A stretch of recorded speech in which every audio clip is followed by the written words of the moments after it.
It's another beautiful summer night from Fenway Park. It's game one of a four-game series between the Baltimore Orioles and the Boston Red Sox. Hi again, everybody. I'm Don Orsillo, and welcome to Red Sox baseball. Well, the Orioles are here, and tonight the Red Sox send Andrew Miller to the mound. He began the year in Pawtucket and pitched well down there. While the Red Sox had some needs up here with some injuries, they move Andrew Miller to the big leagues, and tonight he makes his fourth start. He's been very good so far. He's been getting better each time, and so is the competition. Tonight will mark his toughest lineup Miller has had to deal with in his four starts with the Red Sox. His first three opponents have all been from National League teams. All have averaged under 4 runs a game. Competition has been getting better, and so has Miller. In each of his last 2 starts, he's lasted 6 innings and allowed just a total of 3 earned runs. If there is an American League team that would be good for him to face, it would be the Orioles. In his only start against the O's in 2009 with the Marlins, he allowed just 1 hit in 7 innings of work. So we look forward to seeing Andrew Miller out there tonight for the Red Sox as he gets the start. On the other side for the Baltimore Orioles, it'll be Jake Arrieta, who's got 9 wins, looking for win number 10. We're back at Fenway Park with more right after this.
An icon has passed. Red Sox Nation has lost a great leader.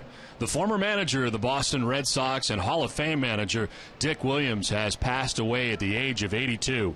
Williams started his playing career at 22 with the Brooklyn Dodgers in 1951. He'd go on to have a 13-year Major League Baseball career that saw him play for 5 teams. He would finish his career after the 64 season as a member of the Red Sox. He took over as the manager of the Red Sox 3 seasons later and led Boston one of their most memorable seasons in franchise history. The impossible dream season of 1967 saw the Red Sox reach the World Series. It'd be Williams' only trip to the Fall Classic with Boston, but he'd go 3 other times as a manager. Once with San Diego, 2 times with Oakland, winning the championship with the A's in 72 and 73. Williams was elected into the Red Sox Hall of Fame in 2006, and in 2008, the Veterans Committee elected him to the Baseball Hall of Fame in Cooperstown. A very sad day here at Fenway Park. Dick Williams is gone. As with more, here's Heidi Watney. Well, Dick Williams was the first manager for both Jerry Remy and Terry Francona. He also worked with the Yankees when Buck Showalter was there. And Francona told me he was not a cuddly manager, but he was very successful at what he did, and you always knew where you stood with Williams. Francona shared some of his memories with us. First couple games in, I didn't get a bunt down, and he was waiting for me at the top of the dugout there with a red pen. And you're using red pen, you're in trouble. And I talked to him when he was a special assistant with the Yankees once at a B game, and he was talking my ear off. And I was like, Dick, you talk to me more now? And he kind of giggled a little bit. You know, guys mellow with age and everything, but he was a brilliant manager, though. Yeah. And what he did here in 67, you know, it seems like it reinvigorated this whole area with baseball, which is really cool. Well, Jerry, you lived that time period here in Boston, and of course he was your first major league manager as well. He was, and I was a teenager growing up in the New England region when he took the '67 Impossible Dream Team to the World Series. He came in as a manager, said we'll win more games than we lose. Everybody laughed at him, and they ended up going to the World Series. And strange enough for me, that that made me a Red Sox fan for life that year. And then for me to come to the big leagues and he be my first big league manager was kind of shocking for me. And he was tough. He was a tough guy to play for. He not a man of many words to you, but the fact is he demanded fundamentals. He demanded that you hustle. He demanded you play the game the right way, and he will be missed. He was one of the great managers of all time, and my condolences go out to the Williams family. Dick Williams was 82 years old.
AT&T. Toyota's official website for deals via Toyota.com and by Southwest Airlines. Good evening once again, everybody. Welcome back to Fenway Park. Blue skies above as the Red Sox welcome the Orioles to town. And they begin a 4-game series. Red Sox in the midst of a long stretch here against the American League East after playing the 18 games in interleague play back in their own division, and things went fairly well against the Toronto Blue Jays to start that stretch. Red Sox taking 2 out of 3 from the Jays and begin tonight just a half game back in the New York Yankees as the Red Sox take the field.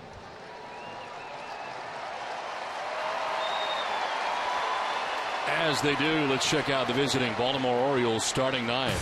J.J. Hardy at the top of the order is at shortstop, with Nick Markakis in right field batting second. Adam Jones is in center field. Vladimir Guerrero, the DH. Matt Wieters does the catching and is headed to the All-Star game. Derek Lee at first base bats sixth, with Mark Reynolds at third base batting seventh. Nolan Reimold is in left field eighth, and Robert Andino at second base bats ninth. We highlighted him in the open tonight. Andrew Miller makes his 4th start in a Red Sox uniform, 2-0 with a 3.06 earned run average in 17 2/3. He has 13 strikeouts, 7 walks, and opponents hitting at .279 against him. Second straight win last time out against Houston. Went 6 innings, giving up 2 runs. He walked 2 and struck out 3. The Red Sox defense is brought to you by Jordan's Furniture. They're 3rd in the league with 43 errors on the season. Kevin Youkilis will be at third base. Marco Scudero, the shortstop. Dustin Pedroia at second, and Adrian Gonzalez, the first baseman. Left to right, Josh Reddick, Jacoby Ellsbury, and J.D. Drew. And Jared Saltalamacchia are doing the catching for Andrew Miller. Umpiring crew tonight, Bill Welke has a play call on the balls and strikes. Mike Estabrook at first base. Jeff Nelson, who is the crew chief, is the umpire at second. Marty Foster, the umpire at third. Where available, this telecast can be heard in Spanish by selecting the SAP button on your television remote. Enjoy the game. Buenas noches, amigos. No very comfortable conditions here tonight. It is dropped down to 76 degrees. Out to left field is the wind at 6 miles per hour, and partly cloudy here at Fenway. Lots of sunshine right now as the Red Sox and Baltimore Orioles ready to go. And our new acquaintances here tonight at Fenway Park as Andrew Miller brings his perfect 2-0 record to the mound tonight. And in his career against the Orioles, he has 1 start, 7 innings, 1 earned run. And that was a member of the Florida Marlins at the time. First pitch of the ball game is up and away, and we're underway. It's been a nice season for J.J. Hardy, a Minnesota Twin who hits a .288, 13 home runs, 32 runs batted in, and he lines it to left as quickly gets to the wall on a hop. Reddick will play the carom, but Hardy is aboard with a very long single. Now J.J. Hardy not wasting any time. Second pitch of the ball game, a fastball right down the middle, and he hooks it to that left field wall. Well played out there by Josh Reddick, and that'll hold J.J. Hardy to the single. So lead runner on here in the first inning, and Nick Markakis coming up. Markakis batting in the 2 spot, hitting at .293, 7 homers, 34 runs batted in. Raised his average from .236 up to .293. And since June 8th, he's been hitting at .412. He's been red hot. Miller buzzes him inside, ball 1. Had a 19-game hitting streak at one stretch, June 8th through the 30th. It was a season high and a team high on the year. Look at those last 24 games, what he's been able to accomplish during that time. After kind of a slow start for Nick Markakis. There's a strike, and it's 1-1.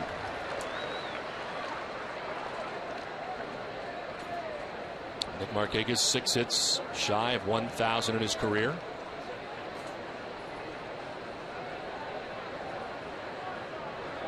Hardy with his lead at first held on by Adrian Gonzalez. It's outside, ball 2. Orioles do not run very much. They're 13th in the American League in stolen bases. And Hardy himself does not have a steal on the season. Buck Showalter's Orioles coming in last place in the American League East. They're 36 and 48. This is through the left side and the left field, a base hit. J.J. Hardy takes second base on the single by Markakis, and the first 2 Orioles have reached tonight. And Markakis also getting the fastball from Andrew Miller and taking it to the opposite field for the base hit. The ground ball that goes to the right of Marco Scutaro. So a couple of quick hits here to start the ball game off for the Orioles.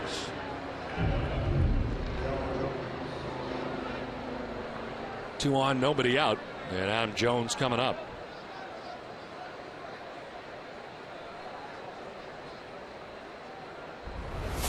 Jones at .283, 13 homers, 46 runs batted in. He's had a tough time of it lately. Last 8 games, he's just 6 for his last 33 at .182. That's down low, ball 1.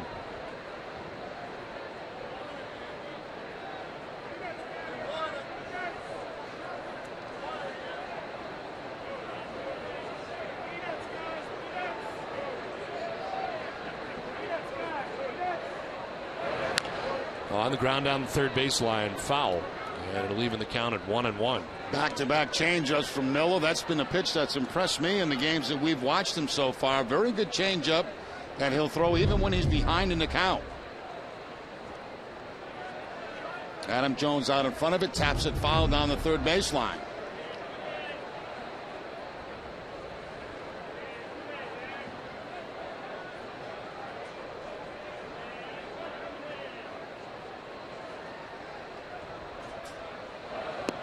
One zipped inside, 2-1. And the Red Sox and Orioles beginning their 3rd series of the season tonight, splitting the first 4 games so far this year.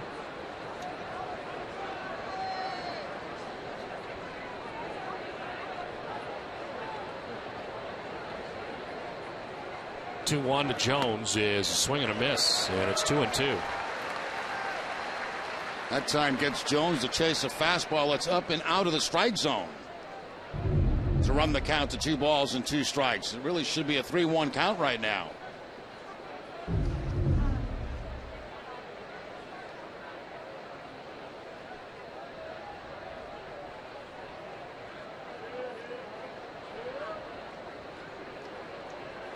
Hardy at second base, Markakis at first, and Adam Jones waiting on a 2-2.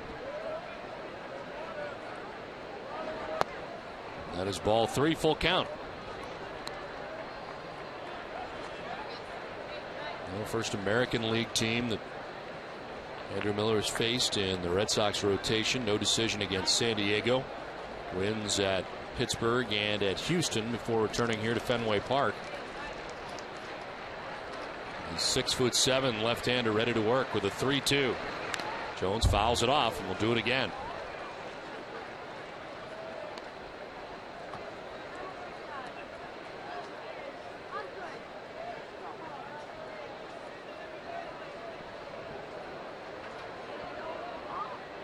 Red Sox and Orioles have played 4 games so far this season. Both teams have won 2 of them.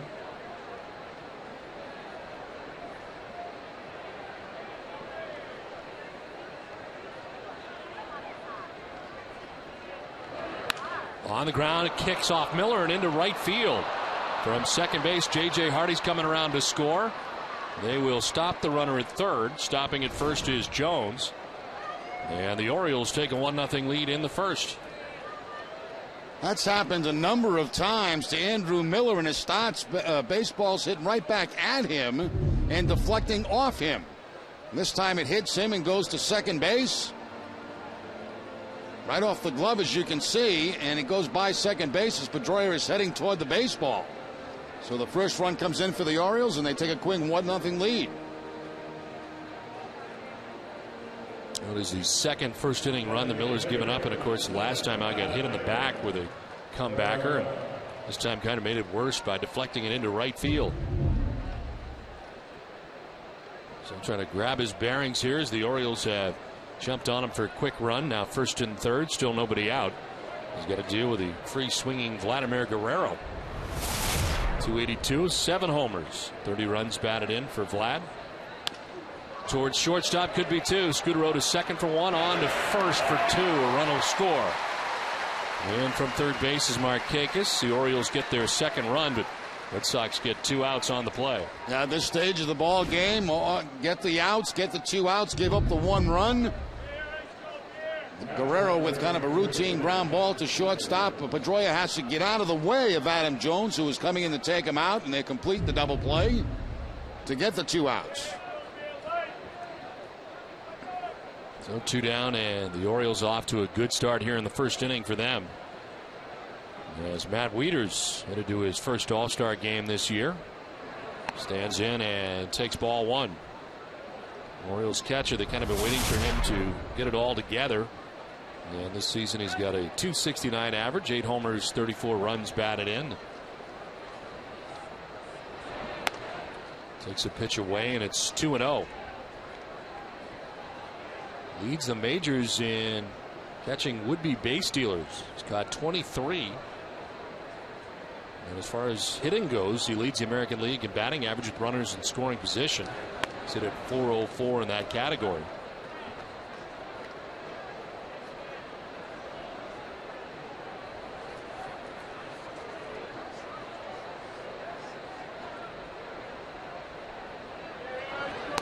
Wieters lays off, and it's a 4-pitch walk down at first base. First walk given up by Andrew Miller. Now Derek Lee coming up. Jerry, this will be an interesting test, I think, for Andrew Miller tonight. The lineups you've seen so far, National League lineups, and this Orioles lineup, while they have not had a good season, this is a pretty formidable lineup. It is, and offensively they've done fairly well this year. It's been their pitching that has been a problem for the Orioles. Lee with an inside out swing sends it foul. I think you mentioned in the open, Don, how every team he's faced, the batting average on that club has been better and better and better and better. And this is the best offense that he's faced so far. Case in point, you're facing a guy like Derek Lee, 6th in the order. After that, the 7th batter, Mark Reynolds, has 20 home runs, and he bats 7th in the order. There goes a runner at first, and Wieters, kind of a surprise, taken off, and he will steal second. A big catcher for the O's steals second base and gets in a scoring position. That's his first career stolen base. Well, we mentioned, many times that Miller really does not have a good move to first base, and it looks like teams are going to try to take advantage of that. And certainly Wieters' first stolen base of his career did take advantage of that and gets in scoring position.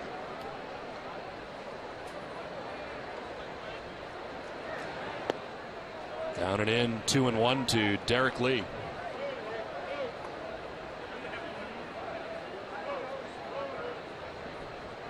Wieters had only tried one other time and was caught. This time successful for the first time in his major league career. Now in scoring position with 2 down. Lee lays off and takes ball 3, 3-1.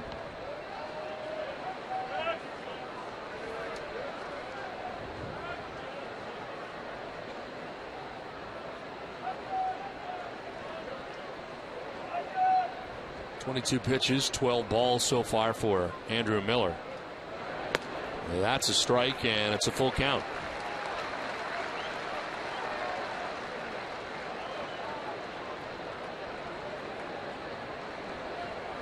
Derek Lee batting now. Mark Reynolds, we mentioned, with 20 home runs, waiting on deck. Lee chops it towards Pedroia at second base. He's got it. Throws on to first for the out. That ends the inning, but the Orioles get 2 runs in the first. Red Sox are coming up.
Red Sox starting lineup is brought to you by New England Chevy dealers.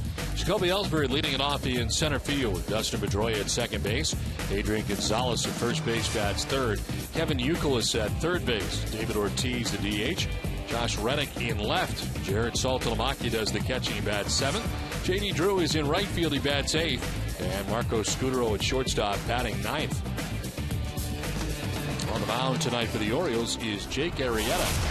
His 18th start of the year. He's 9-5 with a 4.74 earned run average. It's sitting at .238 against Arrieta.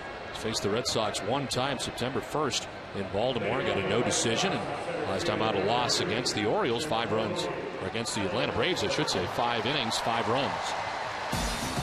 The defense tonight for the Orioles, they're 11th in the league with 57 errors on the season. Mark Reynolds at third base, J.J. Hardy the shortstop, Robert Andino at second, and Derek Lee at first. Left to right, Nolan Reinmold, Adam Jones, Nick Markakis, and catching Matt Wieters.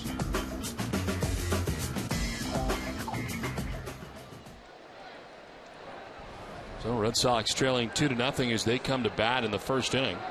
And Jacoby Ellsbury shows bunt, takes ball 1. Ellsbury starting the night hitting at .310 with 10 home runs, 45 runs batted in. Ellsbury popping it up foul, backing out of play.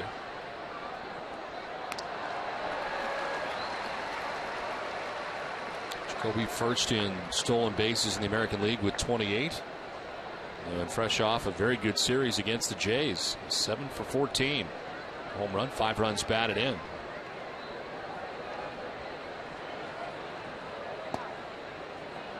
Ellsbury hit a home run in the first inning of last night's game. 10th home run, setting a new career high. The previous high for him had been 9 home runs back in 2008. He's already got 10, and we're not yet to the break.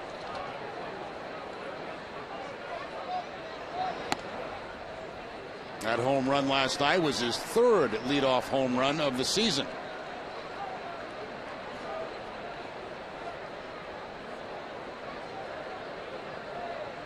Roy on deck, then Adrian Gonzalez to bat here in the bottom of the first inning. There is ball 4, and Ellsbury's on to begin the bottom of the first inning. So Arrieta walks the first batter that he faces tonight. And Dustin Pedroia is coming up.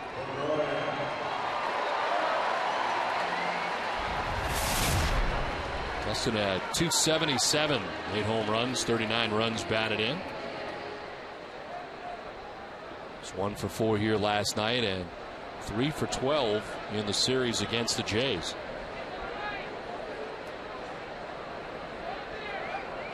Quick toss to first, and Ellsbury back to the bag.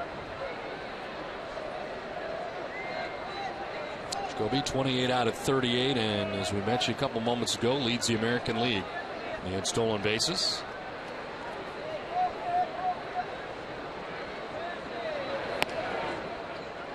That's a ball, and it's 1-0 to Pedroia. Now Wieters is headed out to talk to Arrieta. The major league leader in steals is Michael Bourne, who just saw the Houston Astros. He's got 35. Set the pace in the majors, 7 more than Jacoby Ellsbury. And Jacoby's got 26 thefts in 27 tries in his career against the Orioles.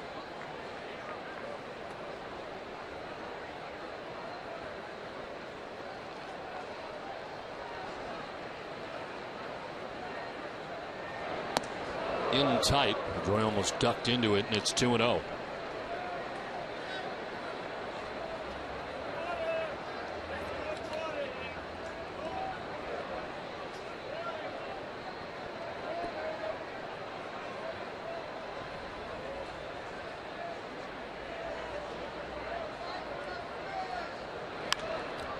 High fly ball headed out to shallow left. Nolan Reimold coming in.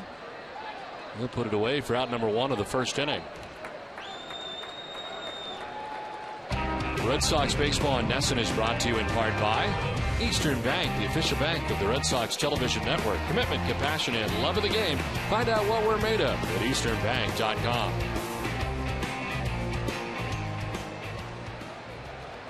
Well, nice night here at Fenway Park. Game 1 of the 4-game series between the Red Sox and the Orioles. And Adrian Gonzalez, who had his first night off as a member of the Red Sox in last night's game, back in there again today for the Red Sox and back at first base. In there for strike 1 over the outside corner. Leads the majors with 75 RBIs, 47 extra base hits.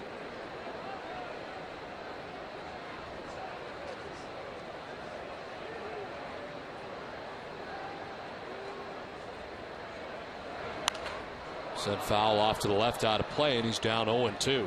He's got 2 at-bats in his career against Arrieta. He has 1 hit against him. He, Ortiz, Drew, and Scudero, the only 3 guys that have, 4 guys, I should say, that have faced him prior to tonight.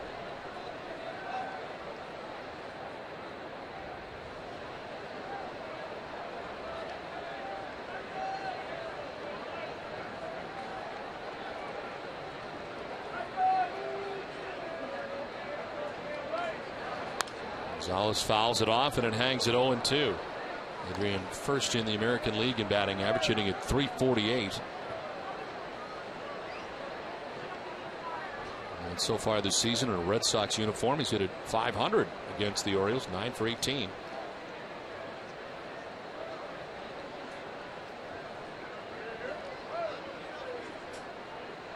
Red Sox just a half game back of the Yankees to start the night. They're home tonight against Tampa Bay.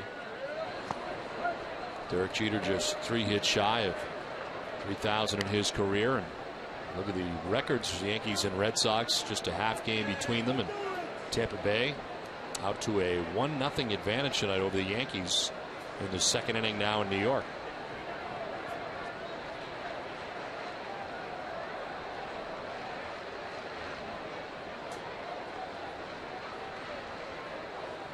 One-two pitch. He is in the dirt, and it's 2-2. Derek Jeter got a hit tonight in his first at bat, so he's just 2 shy now. I'm sure he'd like to get that wrapped up right there at Yankee Stadium before the All-Star break, and I'd say there's a pretty good chance that's going to happen. Yes. There's Kevin Youkilis, waits on deck, 1 out, 1 on here in the Boston first inning.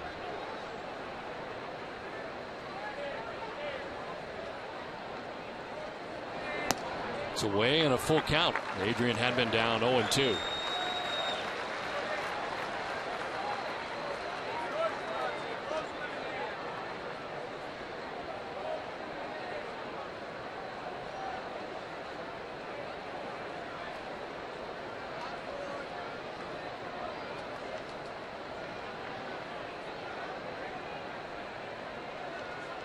There goes Ellsbury. It's lined to center, and it's in for a base hit.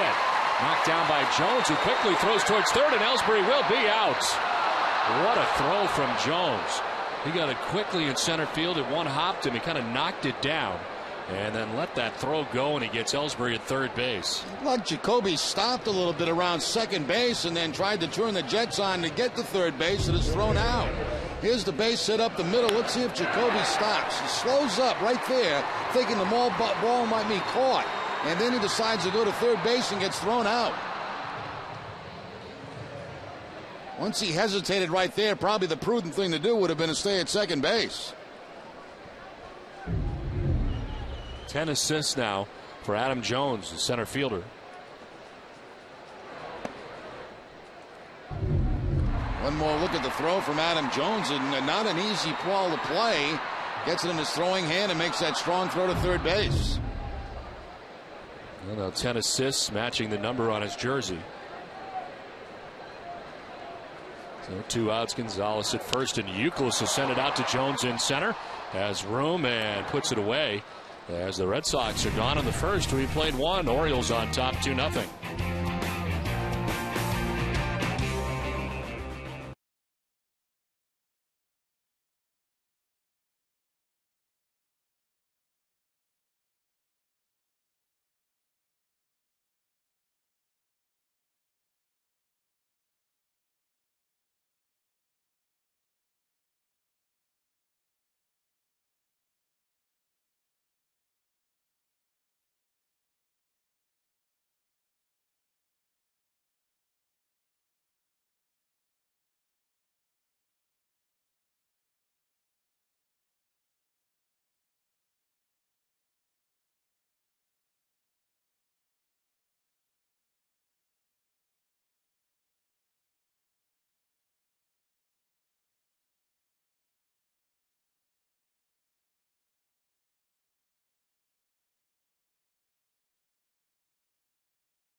Minor league doubleheader presented by Xfinity on Saturday, August 20th. From on-field promotions to autograph sessions with the stars from both games, fans will be a part of the action all day long.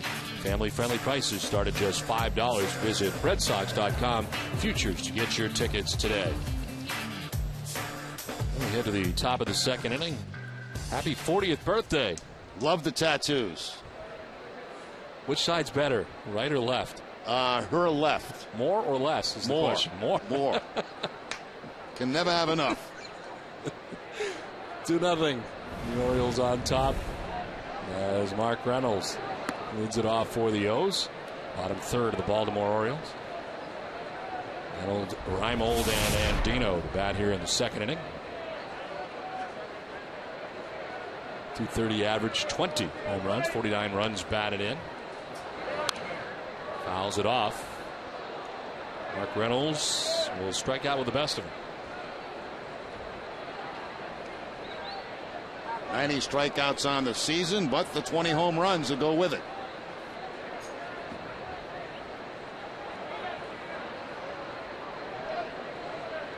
Last 10 games, that's 7 home runs.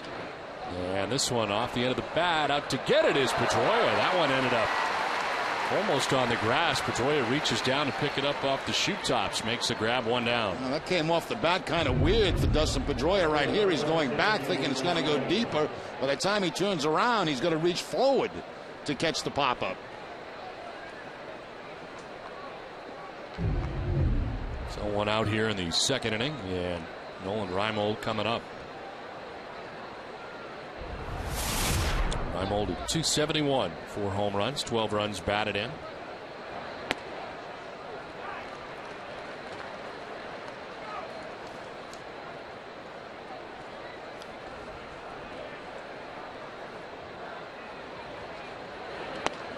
In tight as he's able to hold up, and the count evens at 1-1.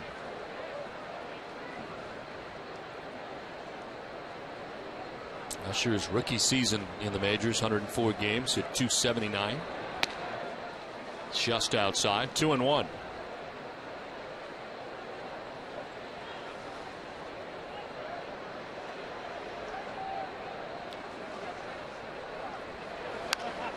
It's a high fly ball out to right center field. Ellsbury coming from center. And Jacoby calls off. Drew makes the catch, 2 down. While I got a chance, Don, I'd like to say hello to Louis Panazzo of Beckett, Mass. He's the father of former Red Sox employee Susan Salerno. Louis watches every game on Nesson, a great longtime Red Sox fan. So 2 down here in the second inning. Robert Andino, the second baseman. It's a .259 home run, 6 runs batted in, the former Florida Marlin. It's in there for strike 1.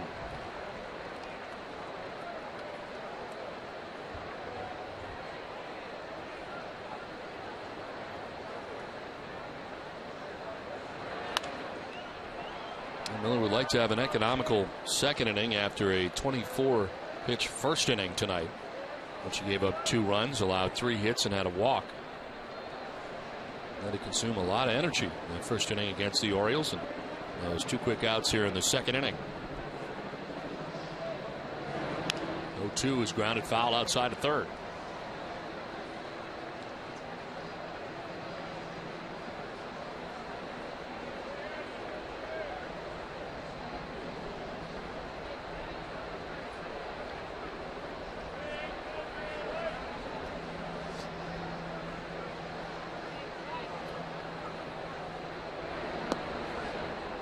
Ball and 2 strikes to Robert Andino.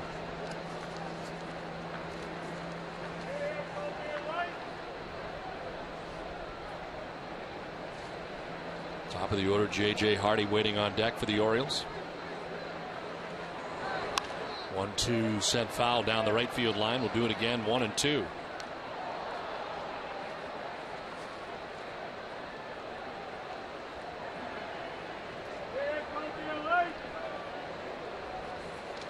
Andino's breakdown, hitting at .337 against lefties, and dealing with the Red Sox left-hander tonight. And grounding one left side, and off the glove, right at the tip of it, and Scudero out to left field. And a 2-out base hit for Robert Andino, 4th hit of the night for the Orioles. Well, you saw the splits right there for Andino, and here he picks up another base hit to the right of Scudero. A dive, gets a glove on it, but even had he made the catch, no play at first base to get Andino. So 2 down, Andino at first, and here's J.J. Hardy. Leads Major League shortstops in home runs. He's a total of 13 on the year. There's strike 1 over the outside corner.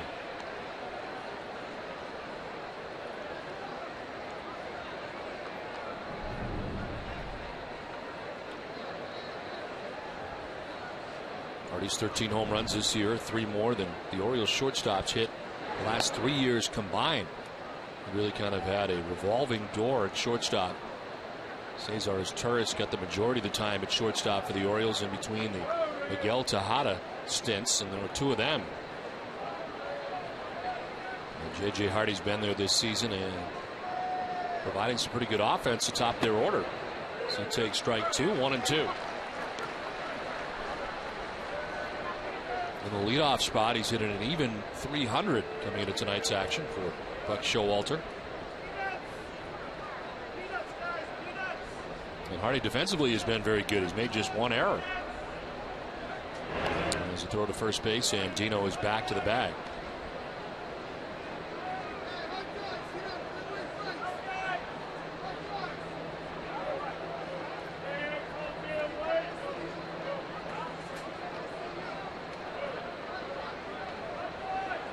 First 2 down, a 1-2 to J.J. Hardy.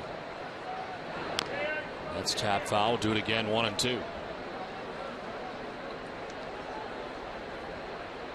Orioles are 36-48. They start the night 14.5 games back of the Yankees and come in having lost 3 games in a row. And they got in early this morning. A flight back from Texas took most of the night.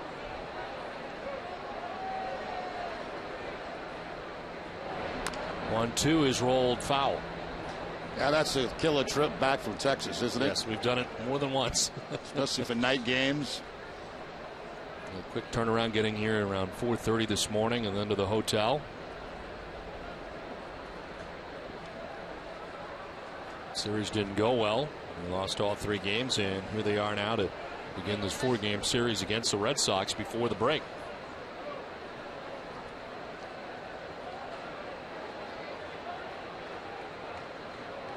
This is a trip that started in Atlanta.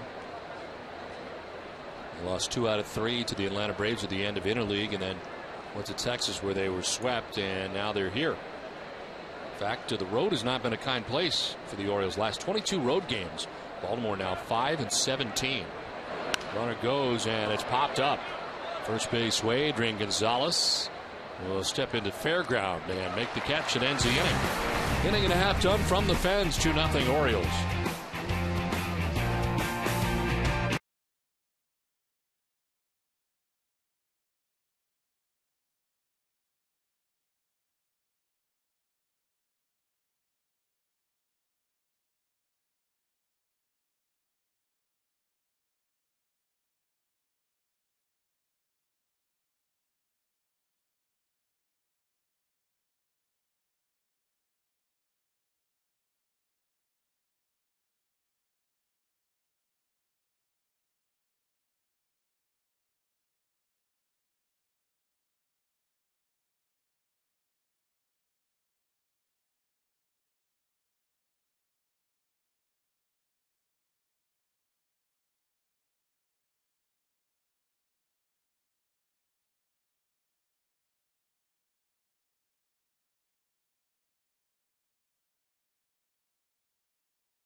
Yeah, they're probably going to crush you. Right. Yeah.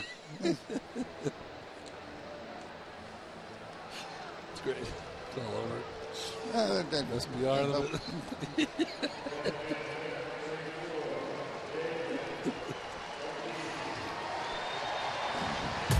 Follow the Red Sox with MLB.com at Bat 11 app for your iPhone, iPad, Android, or BlackBerry. For live audio pitch-by-pitch tracking, video highlights, and more, text at Bat 31826 or visit RedSox.com for details. in the perfect picture as we head to the bottom of the second inning. Get a good shot at Big Poppy as he steps in. Those two folks were actually guests in the booth prior to the ball game. Friends of our great director Michael Narachi. David Ortiz stands in and takes strike one.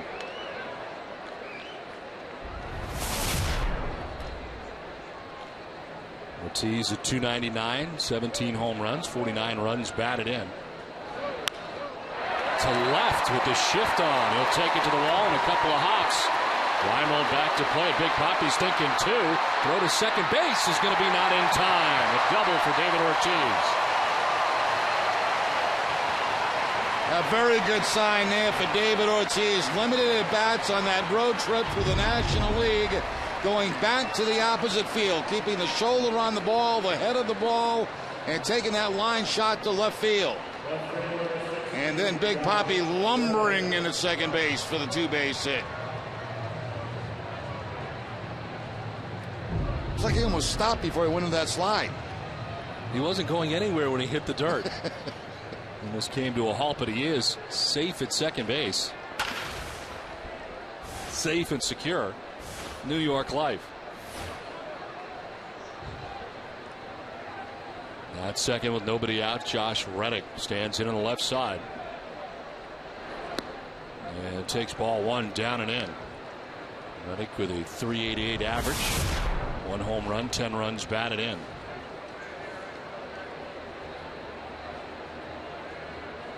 Was 0 for 4 in the series against the Blue Jays. One zip down and in at 94, and it's 2-0.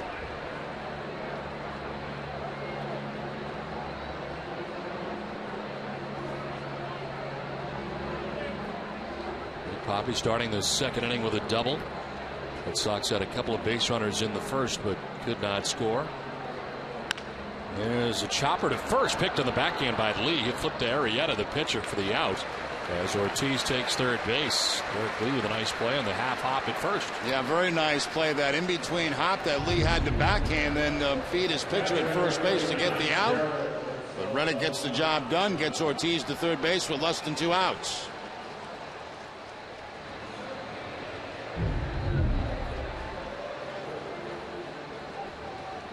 So 1 out. Big Poppy 90 feet away, and here's Jared Saltalamacchia. Jared at 251, 5 home runs, 23 runs batted in. He was 2 for 8 in the series against the Blue Jays.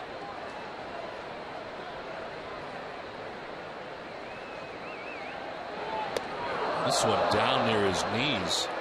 Takes him down. Sometimes those are tougher to get out of the way of than a ball up near your head.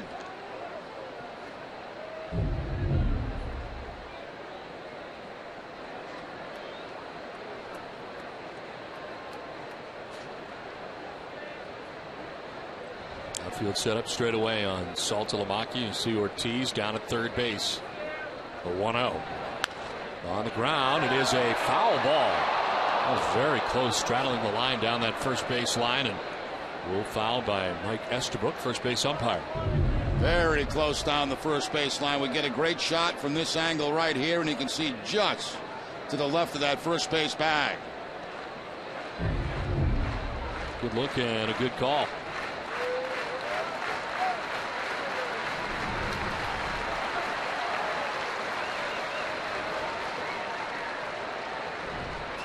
'25th pitch for Arrieta is a 1-1. And it is outside, ball 2.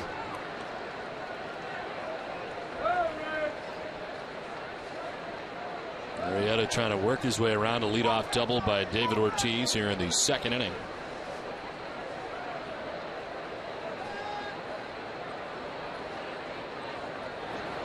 Breaking ball line to left. Reimold comes in, makes the catch. Big Poppy's not going anywhere. He will stay at third. The momentum of Reimold coming in left him in pretty shallow left as he makes the catch, 2 down. Yeah, no chance there for Big Poppy as that ball was hit hard. It was hit hard by Saltalamacchia, but you can see Reimold charging the ball and made a very good throw to the cutoff man. David Ortiz would have been dead at home plate.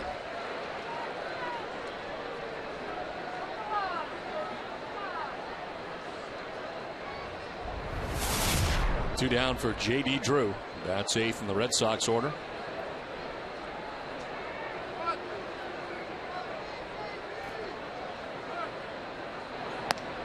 And is up and away, ball 1.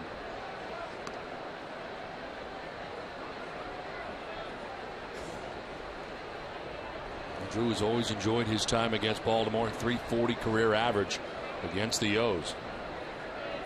Outfield straight away on Drew. 1-0 is fouled back. 1-1.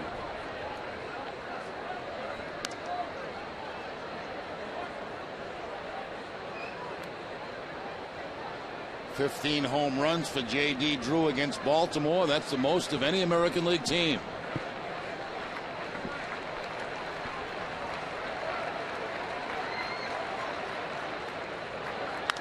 Drew hits one high in the air to right field towards the corner. Markakis on the dirt of the track will make the catch. It ends the inning. The Red Sox lead Big Papi at third base. Play 2. Orioles on top 2-0.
There's a couple of happy couples there, aren't they? Enjoying a summer night at Fenway Park. Whoops.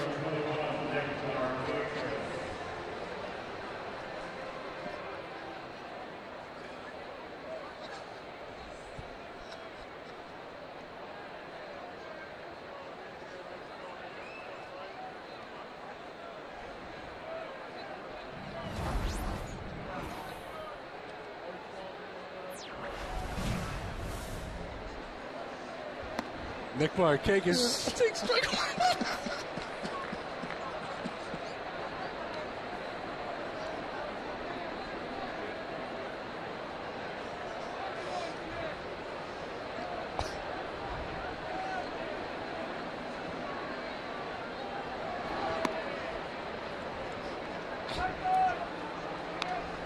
Oh, a strike to Markakis, Jones, then Guerrero.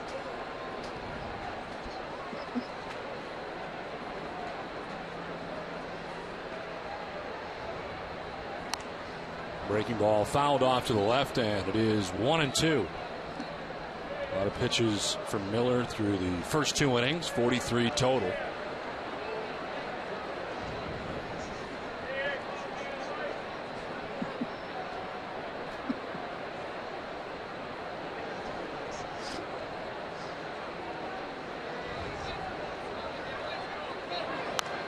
Late swing fouled off. I think it's time to go down to Ivy. This used to be a family show.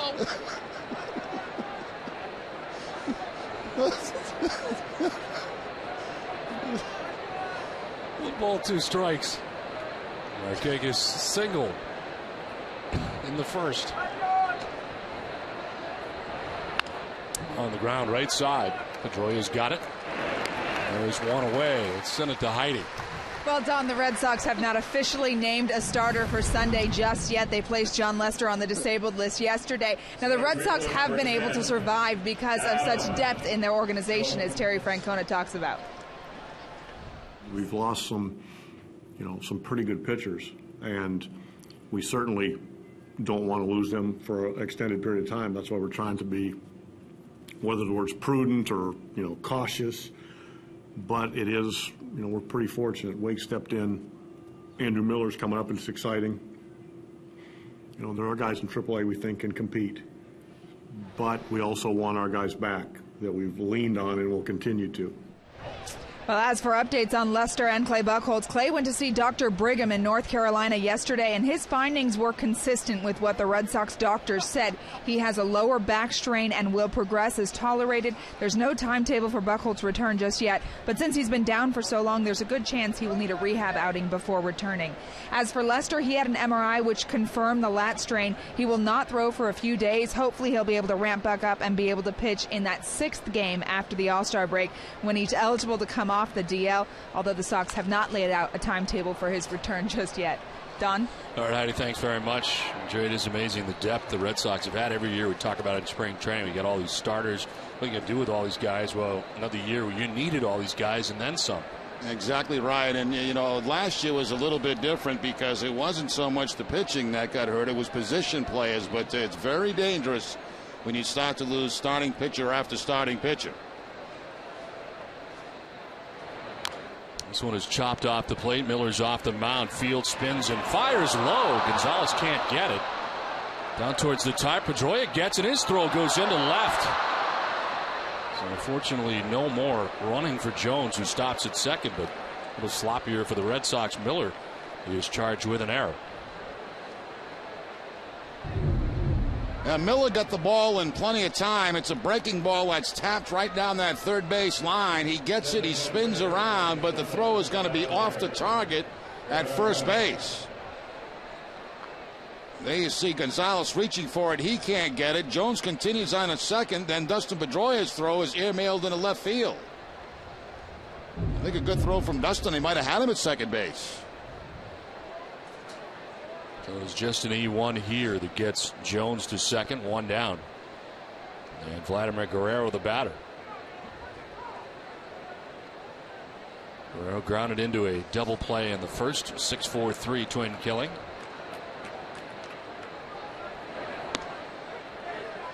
As he takes strike one.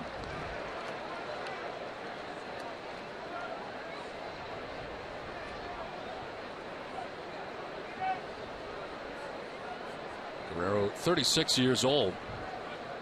And Vlad last year, very good year for the Texas Rangers. 1 year with the Rangers, but 29 home runs, 115 runs batted in.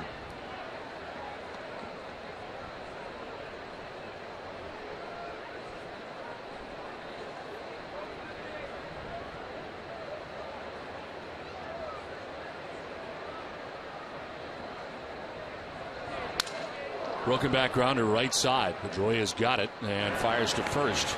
2 down. On to third goes Jones with 2 outs in the inning.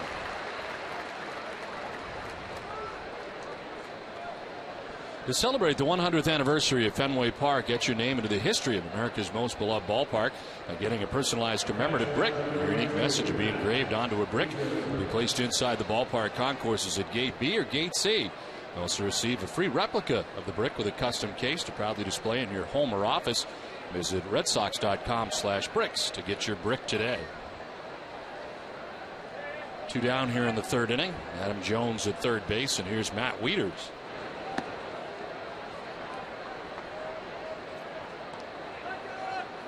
Wieters walked in the first inning. Only walk given up by Andrew Miller so far tonight.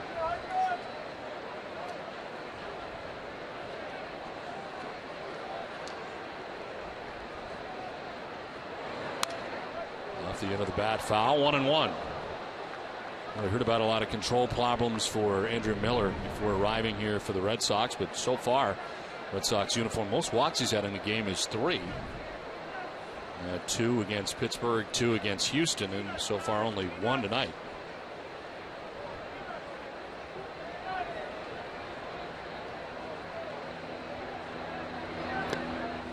Down and in, 2-1.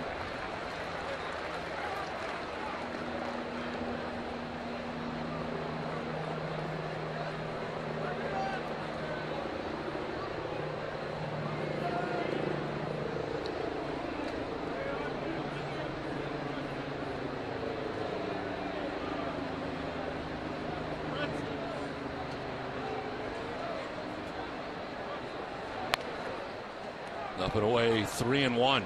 Andrew Miller, who began last year in the minor league DL, was recalled to Florida in the majors back on August 19th of last year. Finished out the season with the Marlins.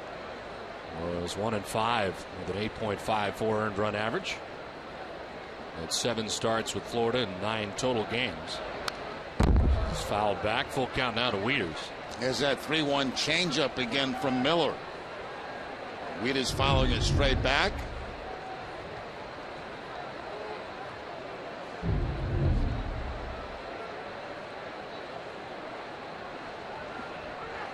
There's Derek Lee with 2 outs in the third. Adam Jones at third base.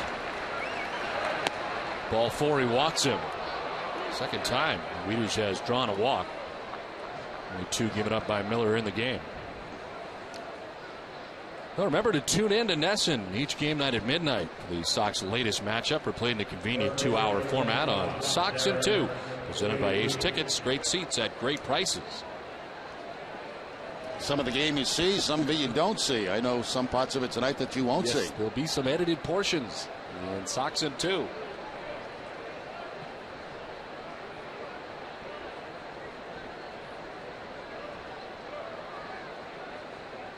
Derek Lee grounded out to second base in the first inning, 0 for 1 as he taps one foul.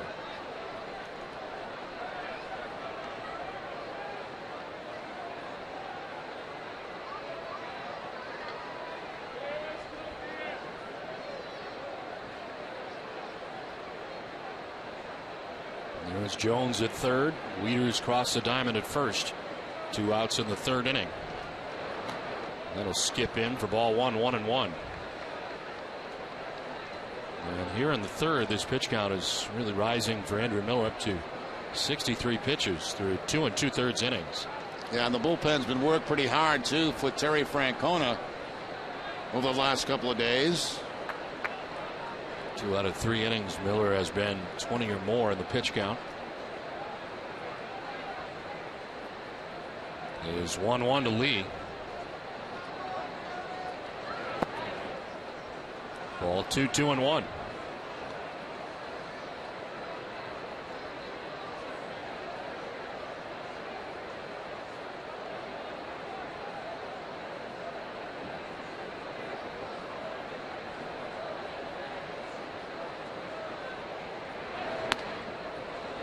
Is off ball 3. 5 3-ball counts for Andrew Miller in his outing. Just walked Matt Wieters, now behind Derek Lee, 3-1.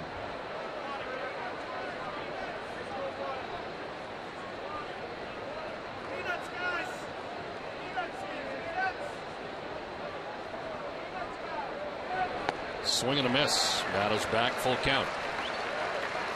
Fastball to the outside part of the plate and down here from Miller to run the count full of 3-2.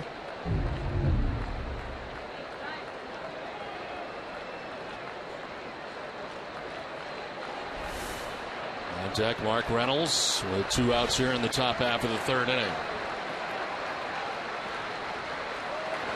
Lee hits it on the ground to short. Scutaro will go to first with it, and it'll end the inning. Miller gets out of the jam. The Orioles strand a pair. 2.5 done, 2-0 Baltimore.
Live 35 tour at MGM Grand at Foxwoods on Saturday, July 16th.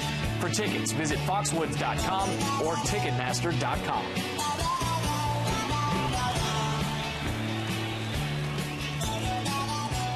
Bottom of the third inning back at Fenway Park. The Orioles have a 2-0 lead. They have threatened for more but unable to score anymore. They've left 4 men on base. But lead at 2-0. The Red Sox come to bat. Marco Scutaro, Jacoby Ellsbury, and Dustin Pedroia in the inning. Marco hitting at .265, 3 homers, 14 runs batted in, and tonight bats 9th.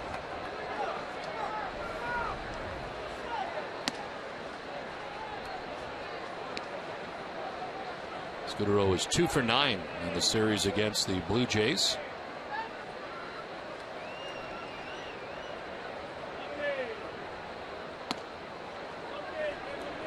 Arrieta wanted it, but it is ball 2, 2-0. Red Sox have had the lead runner on each of the first 2 innings, but not been able to score.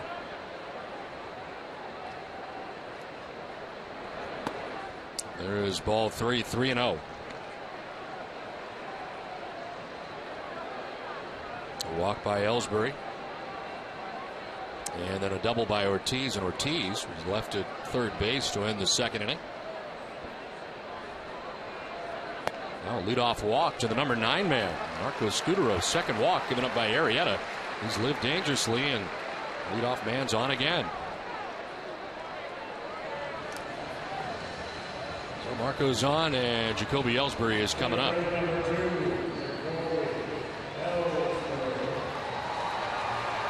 Ellsbury walked in the first inning. He got thrown out trying to get to third base on a single by Adrian Gonzalez.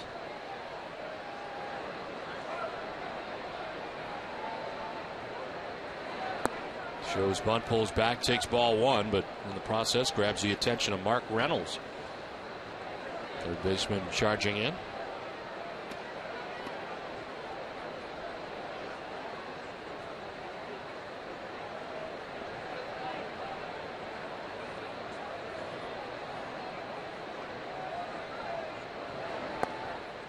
It's up high, ball 2, 2-0, and now Wieters. He's headed out to talk to Arrieta. He's thrown 6 straight balls to begin this third inning.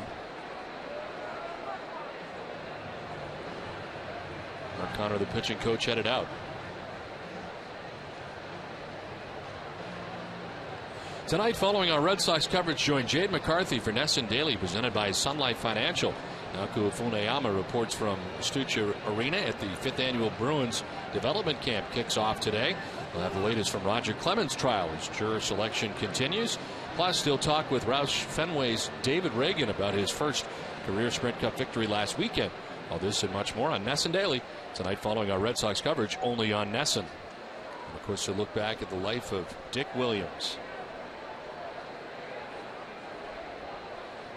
Scutaro at first base, nobody out here in the bottom of the third inning, of 2-0. And Ellsbury takes strike 1.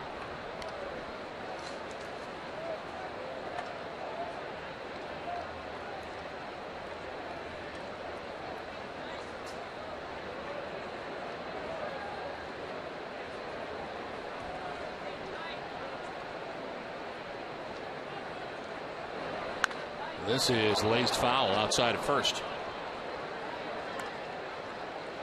As the show goes on, we'll talk a little bit more about Dick Williams, who was lost today at the age of 82 years old. A guy that really kind of changed the culture of baseball here in New England in the 1970-67 American League Championship team. Went to the World Series against the St. Louis Cardinals. The impossible dream team. We played the clip off the top of him saying that we're going to win more than we lose here, which at the time seemed ridiculous. Yes. Because it was a losing ball club for so many years, and he came up with a bunch of young guys that he brought up from Toronto with him, and it was an amazing season, '67, and a great time to be a teenager if you liked baseball, and that's what I was at that time. This is line foul.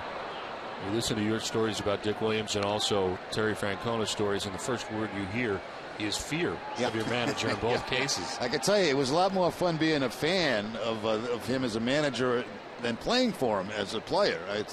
He was tough. He was very, very tough. I got 1,000 Dick Williams stories, but I've always said, and I've said from the beginning, he taught me more baseball in 1 year than anybody that I've ever been around in the game.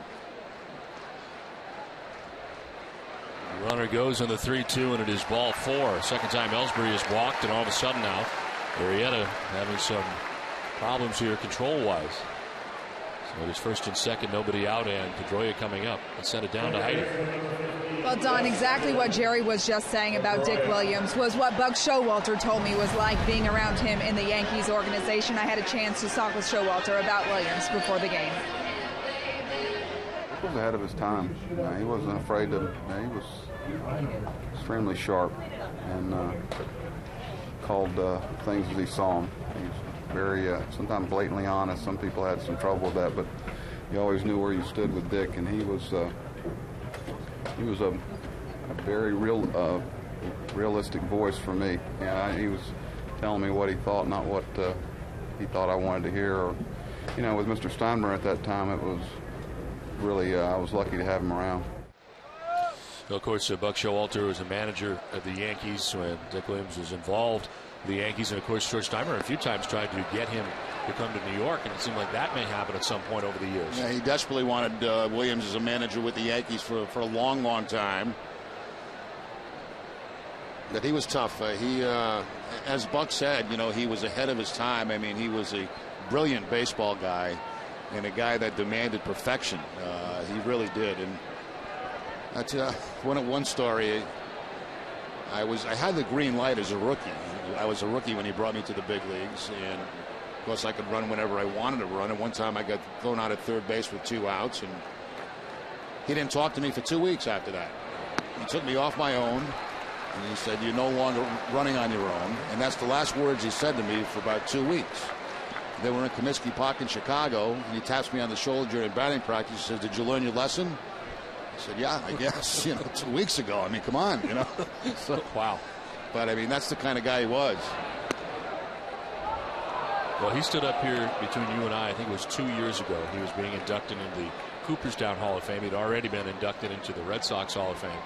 And he seemed like the nicest guy, most mellow guy in the world. Well, he did. He mellowed out as the years went on, and the game kind of got to him. When he was managing Seattle at the time, times were changing in the game, and you couldn't manage the same way that he did. Pedroia to deep left field. It is high, it is deep, and it is very gone. 3-run home run for Dustin Pedroia. One swing of the bat. Sox lead at 3-2.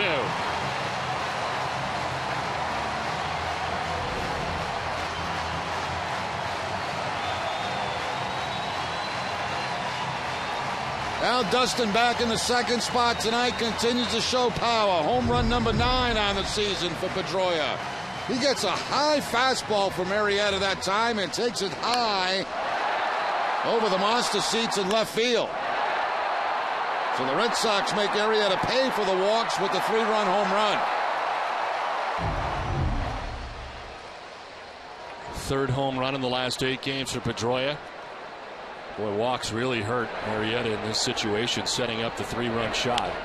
Now a 2-hopper, sharply hit, picked by Andino. Throws out Gonzalez, and there's one away. Hess and Hess Express are proud sponsors of the Red Sox and the Red Sox on Nesson. During the 2011 Red Sox season, Hess and Hess Express will donate $500 to the Pediatric Trauma Program at Children's Hospital Boston for every Red Sox home run. Hess and Hess Express committed to helping the cause. 3-run shot here for Pedroia. 3-2, Sox on top. And here is Kevin Youkilis. We're talking about Dick Williams. And Jerry, I got to ask you, why doesn't the way he managed and the old school manager not work today? I think today, you have to.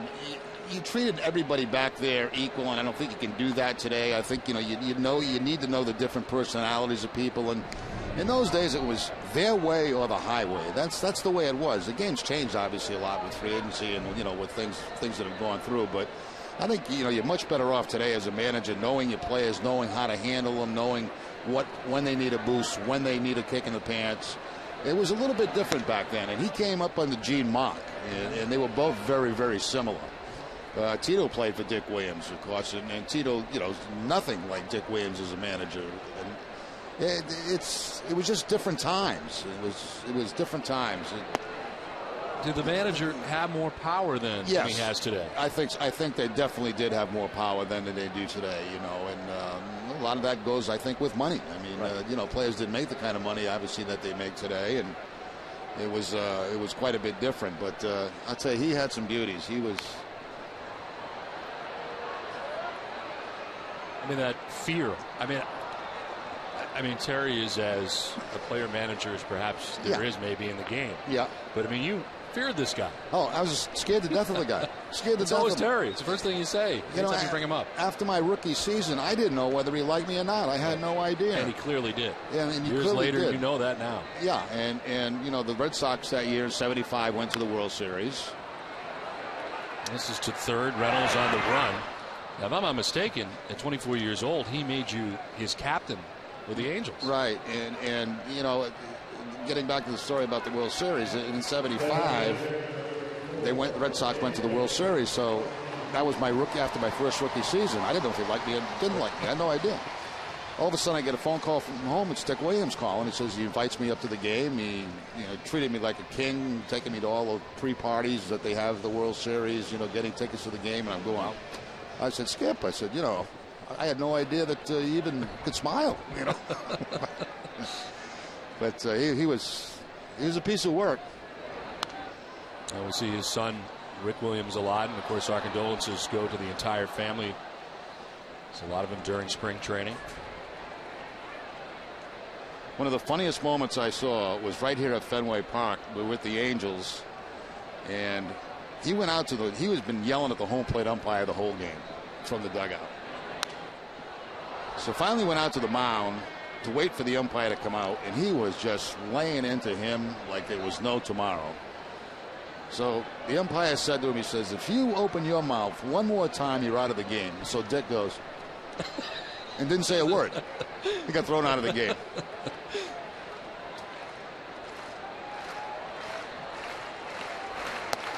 David Ortiz takes it up high, 1-2. Well, the one thing you hear from you, from Terry Francona, and from Buck Showalter, I guess you knew where you stood at all times with Dick Williams. Well, I can't say that because sometimes you didn't know where you stood. Because he wasn't talking to you for those 2 weeks. He wasn't talking to you. You were playing. So maybe not. But he wasn't talking, This is line to right, but it is right at Markakis, the sinking liner that he makes the grab on to end the inning. The Red Sox get a 3-run shot from Dustin Pedroia, take a 3-2 lead.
Covidien, a global healthcare products company, is a proud sponsor of the Red Sox Foundation, helping to address health needs in our communities. Top half of the fourth inning back at Fenway Park. Red Sox now lead at 3-2. Thanks to the 3-run home run by Dustin Pedroia. It is the bottom third of the Orioles order to bat here in the top of the fourth inning. From Dustin, his 9th home run of the year. Reynolds sends it to right, and that's in for a base hit. Towards the end of the bat, J.D. Drew plays it on a hop. Leadoff single for Mark Reynolds. It sounded like a broken bat base hit by Reynolds. It's going to be a fastball away. Makes contact toward the end of the bat and drops it in front of J.D. Drew for the base hit.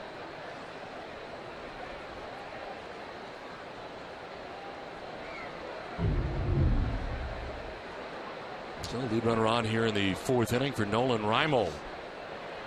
He'll fly out to center field in the second inning, 0 for 1. This one in on the hands and popped up foul ground. Back comes Saltalamacchia, but has no play.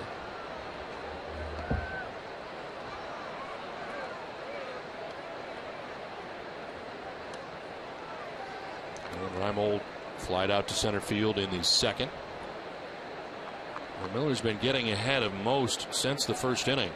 Faced 6 batters in the first inning. He had first pitch strikes to 2 of the 6. Since then, he's 9 out of 11.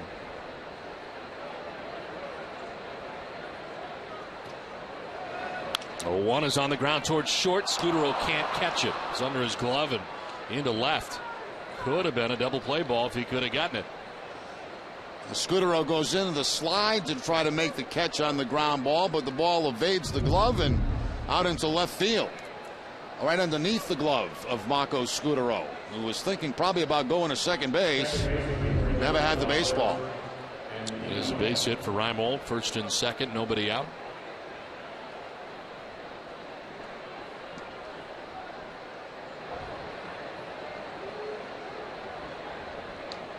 There's Robert Andino, singled in the second inning. And the bunt dropped down. Youkilis takes a look at second, but goes to first. And the sacrifice for Andino gets Reynolds to third, Reimold to second. Now that's something the Orioles don't do very often either. They're 13th in the league in sacrifices. The Red Sox last in the American League in sacrifices, but the number 9 hitter getting the job done. There's that peek towards second base to Youkilis. No play there, so he gets the out at first base.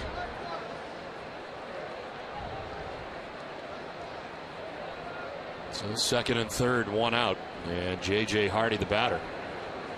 Hardy the leadoff hitter who singled in the first and scored. Popped out to first in the second. It's a fly ball out towards right center field. Ellsbury on the run, so is Drew. It'll be J.D. who makes the catch, tagging at third. He is Reynolds. He will score the game-tying run. And on to third goes Reimold. The Orioles quickly tie it up, 3-3. Now J.J. Hardy picks up his 33rd RBI of the season with the fly ball in the outfield. Certainly deep enough to get the run home. So the sacrifice pays off by getting the man to third base and followed by the sacrifice fly.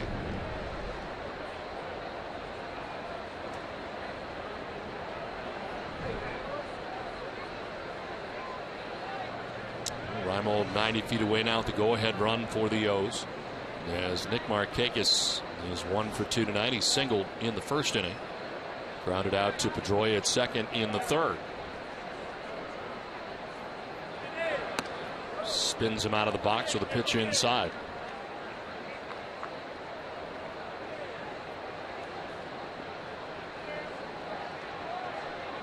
The Tampa Bay Rays have a 3-0 advantage over the Yankees tonight. They're in the fourth at Yankee Stadium. Derek Jeter 1 for 2 and 2 shy of 3,000. There is ball 2 to Nick Markakis, 2-0.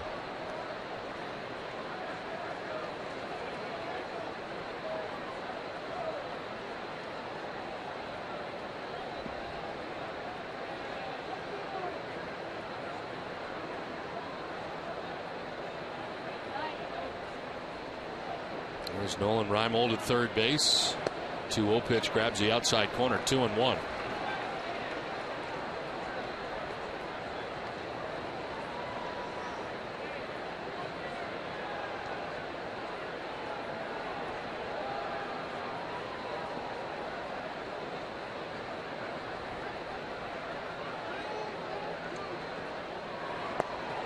Ball 3, 3-1. Nick Markakis, now 27 years old, has been in the big leagues and in Baltimore since 2006. First round pick of the Orioles back in 2003. Last year was 07, 23 home runs, 112 runs batted in, and hit an even 300. That is ball 4, and down to first base goes Markakis. Third walk given up by Andrew Miller.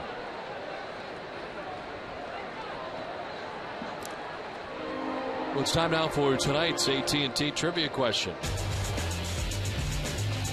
And the question is, which active player with a minimum of 50 at-bats has the highest average against the Orioles? And the answer for you a little bit later. Orioles have tied this game 3-3 with a run so far in the top half of the fourth inning.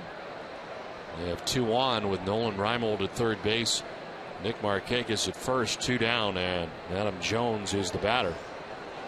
He has been aboard twice, at an RBI single in the first, and then reached on a 2-base error in the third.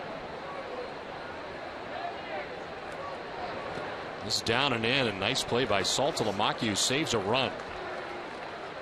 Good quick reactions by Saltalamacchia behind the plate here on the slider, it looks like, from Miller. Had to go a long way to catch that one. And that does save a run.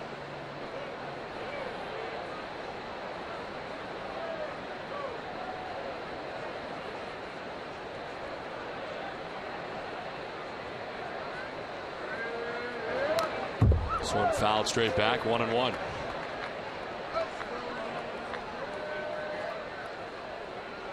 .371 average with 2 outs and runners in scoring position for Adam Jones.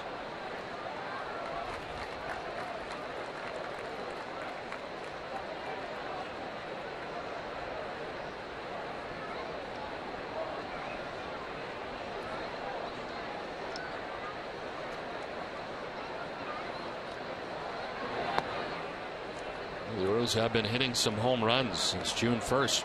Orioles lead the major leagues with 47 home runs. There were 35 home runs in 25 June games, tied Detroit for the major league high. They've got 12 home runs in July. There's some power in this lineup for Baltimore. 2-1 is on the ground to third base. Youkilis will go to second for the force out. That will end the inning, but the Orioles tie the game with a run. Game tied 3-3.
Sox did turn to Frank Webb's Bat Center, to the showrooms of FWF. Find a showroom near you at frankwebb.com.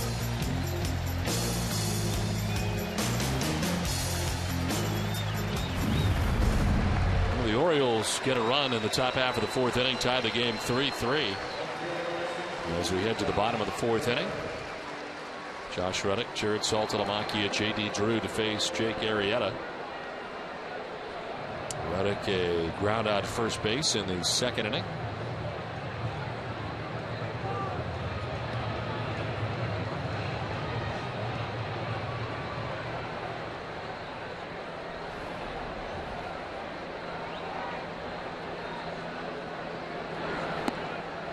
In there for strike one to Reddick on the breaking ball.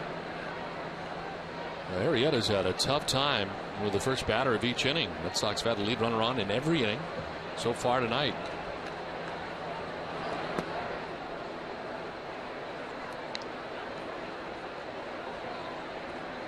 Josh Reddick with 4 career home runs in the majors, and 3 of them have been against the Orioles, including his first major league home run. That is elevated for ball 2, 2-1. That came at Camden Yards.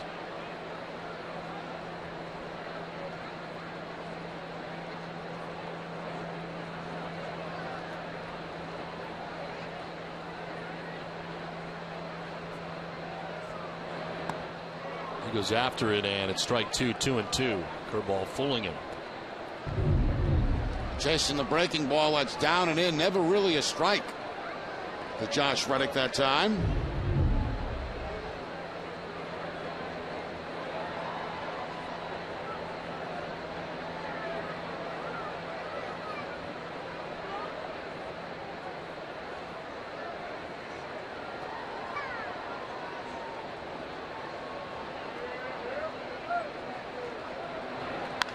This is hard hit and knocked down by Lee. He'll flip to Arrieta for the out. No, he pulled him off. Safe as Reddick. Well, this will bring Buck Showalter out. Looked like they had him, but apparently his foot came off the bag. Yeah, maybe he went by the bag and did not touch it.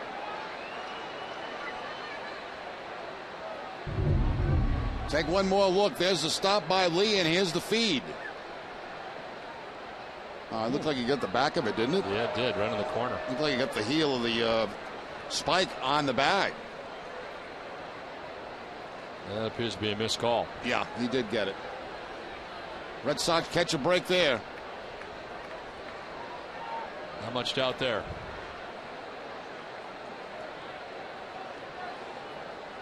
So now Buck will return to the dugout, and I'm sure somebody will tell him in the clubhouse that Mike Estabrook did appear to miss that call at first base. They charge the pitcher Arrieta with the error that allows Reddick to get on. So each team's pitcher has a miscue in this game.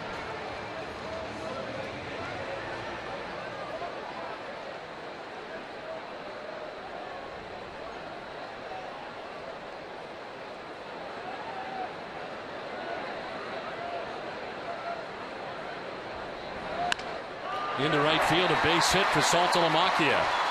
Stopping at second is Reddick. Now he goes on. A little bobble by Markakis, and he'll continue to third. So first and third now, nobody out. This is shaping up well for the Red Sox in the 4th inning. Yeah, things going the Red Sox way. The missed call at first base, a little bobble in the outfield by Markakis. Probably go as an error. Looked like the runner was going to stop at second base. Then the bobble. He continues on to third base. Does Reddick. And if it is an error, that'll be the first of the season on Nick Markakis. It is. And 2 miscues in the inning now for the Orioles. First and third. And a chance here for J.D. Drew. Flied out to the warning track in the right field corner. First time up. There is ball 1.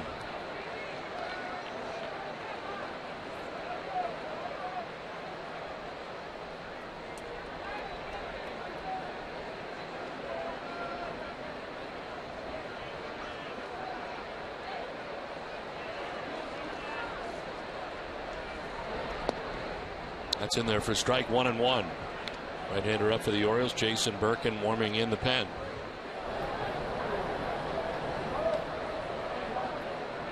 First action we've seen out there. Arrieta running into some trouble here in the 4th. Not all of it his fault. This pitch is ball 2, 2-1. Fastball at 94 miles an hour.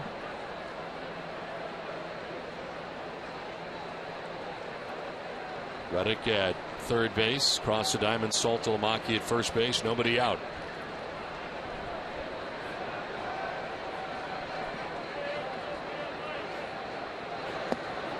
There's strike two, 2-2.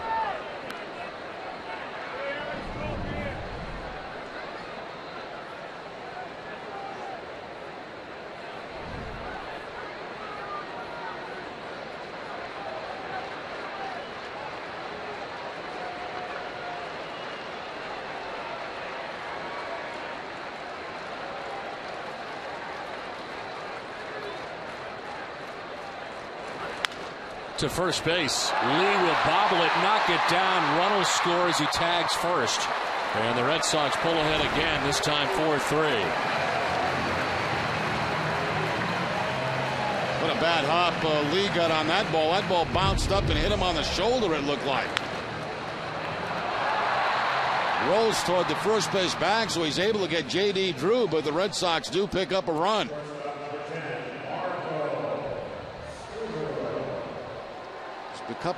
Been a couple of interesting ground balls out there to lead it tonight.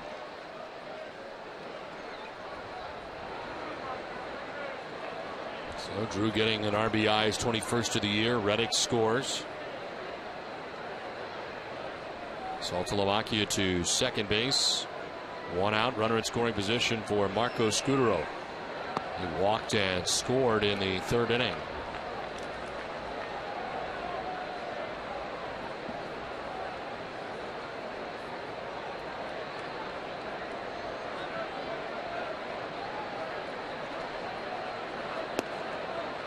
Strike one, 1-1. Red Sox trailed in this game 2-0. They get a 3-run home run from Dustin Pedroia to pull ahead 3-2. Orioles coming right back with a run in the fourth and a sac fly for J.J. Hardy. And now Red Sox on top again. Pitch 70 for Arrieta is fouled off. Want to be a Mass Insider? It's easy. Just like the Visit Massachusetts page on Facebook. And you'll get exclusive deals, discounts, and promotions right in your news feed.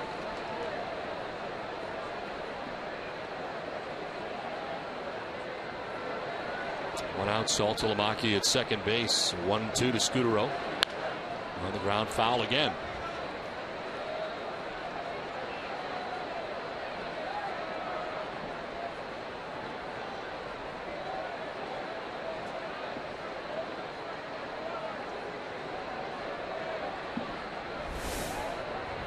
Ellsbury, who's already walked twice in the game tonight, waits on deck.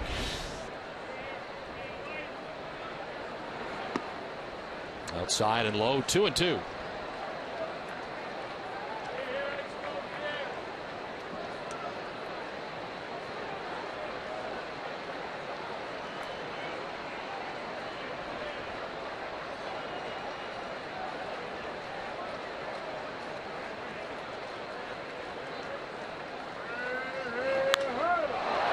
Foul.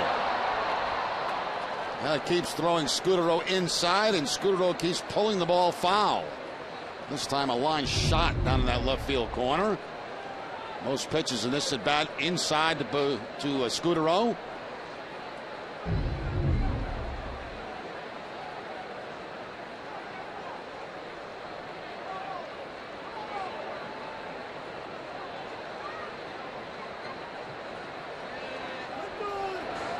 Finally strikes out Scutaro in the end. Arrieta wins the battle. It's his first strikeout of the night. That happens a lot when a guy's out in front of a fastball time after time. The equalizer usually is the changeup. And that time it's the changeup right there to Scutaro for the strikeout. So he was out in front of the fastball, threw him the off-speed pitch and got no contact. So 2 down. Saltalamacchia at second base, and Jacoby Ellsbury has walked twice tonight and scored a run.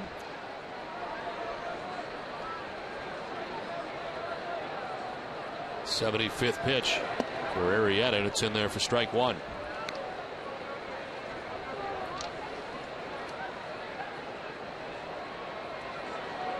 Those pitches Arrieta has thrown in a game is 108. Did that back on April 19th against Minnesota. It's outside, 1-1.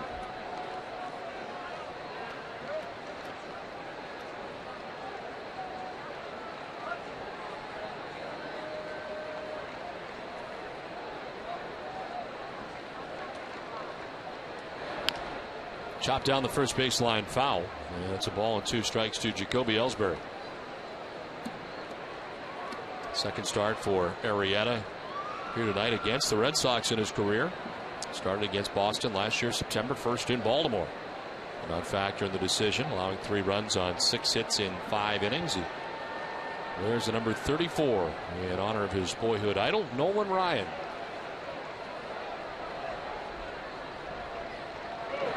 1-2 slap foul, still 1-2.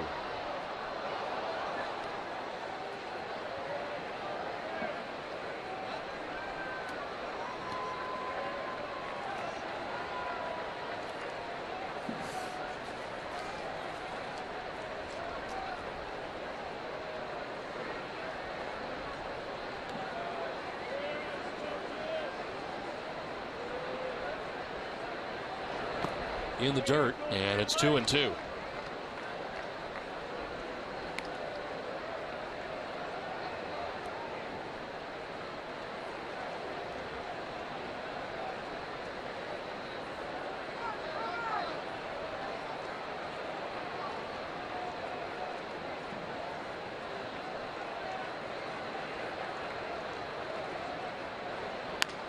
Chopped right side, and Dino at second base, a fire to first for the out that ends the inning. With the Red Sox get a run and pull ahead 4-3 at the end of 4.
In the American League East, as the Red Sox half game back of the Yankees heading into tonight's action. As Tom just gave you the highlights here, Red Sox have a lead here 4-3. It's on to the top half of the 5th inning. Vladimir Guerrero to lead it off here for the Orioles.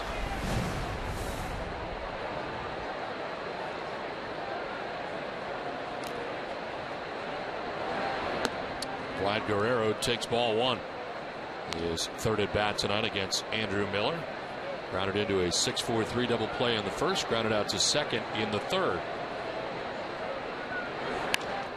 Jolts this towards left center field. Ellsbury on the run will make the catch. What a good jump, and tracks it down just shy of the track for out number 1. Oh, what a great jump Jacoby Ellsbury got on this. Watch him in dead center field. He had to, because this is a line shot. by Guerrero. And going toward that warning track and toward the wall, is able to make the catch and take extra bases away from Vlad Guerrero. Andrew Miller's got to appreciate that defense in behind him. As Ellsbury goes and tracks that. One out in the 5th. Here's Matt Wieters, who has walked twice in the game tonight. Well, Miller's pitch got getting up there. It is Alfredo Aceves, who's warming in the pen right now for the Red Sox. Pitch number 86 coming for Andrew Miller. Wieters will foul it off, 1-1.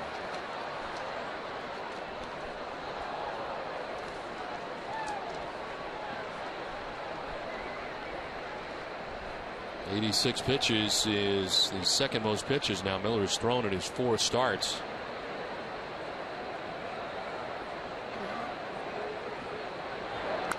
Wieters fouls off another, 1-2.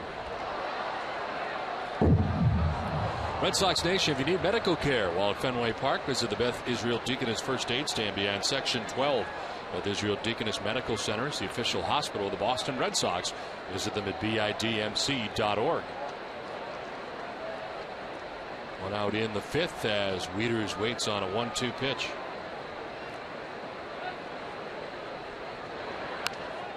Fouled off again to the right.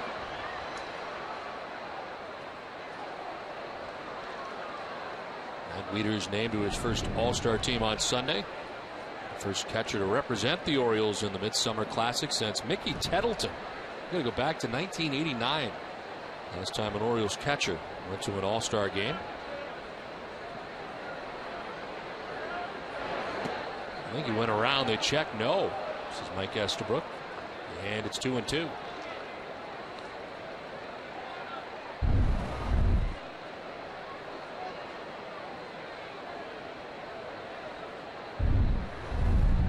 I thought the second jab he might have. It didn't go down. 2-2. 90th pitch is fouled off at the plate. You know that second one? No, the first one was wasn't even close. It wasn't even close.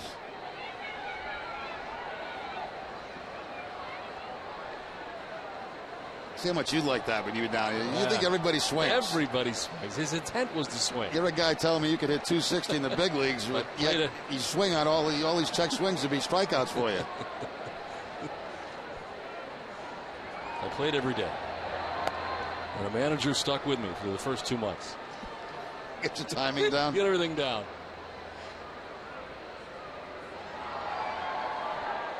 I once said that to Doug Mirabelli during spring training, forgetting that Doug hit 210 the year before. Yeah.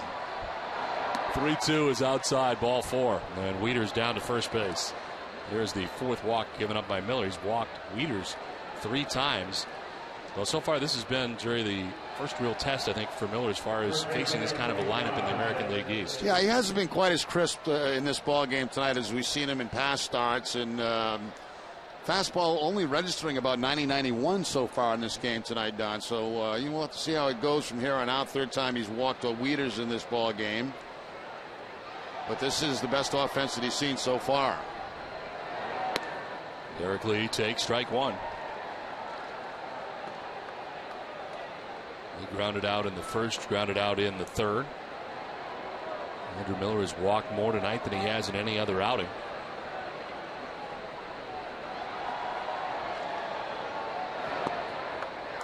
That's in there for strike 2.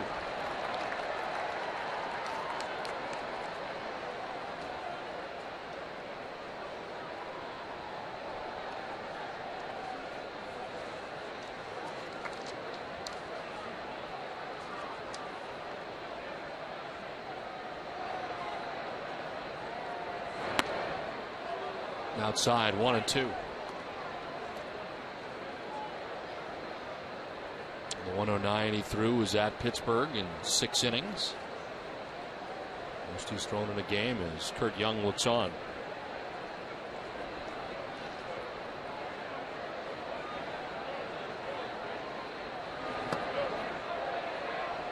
Two and two.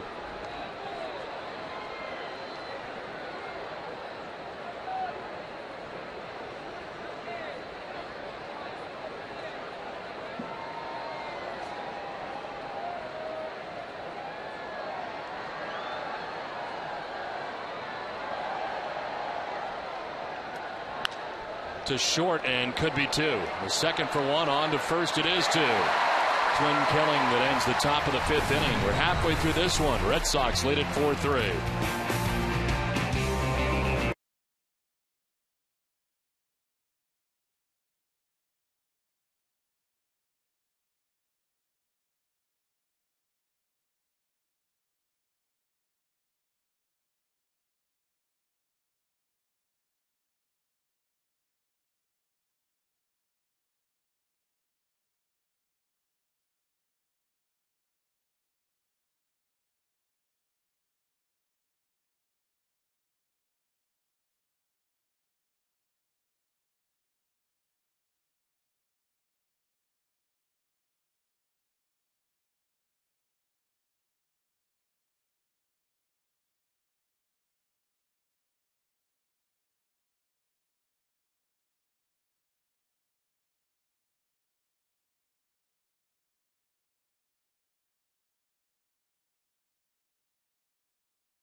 Dollars to help local families by donating $1,000 for every home run Adrian hits this season to select Habitat for Humanity affiliates in eastern Massachusetts.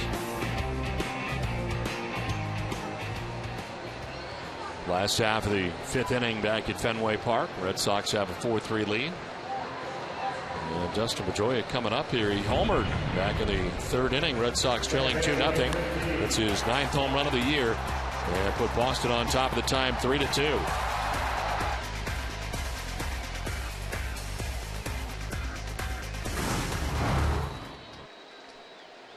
1-for-2 night for Pedroia. He flied out to left field in the 1st inning.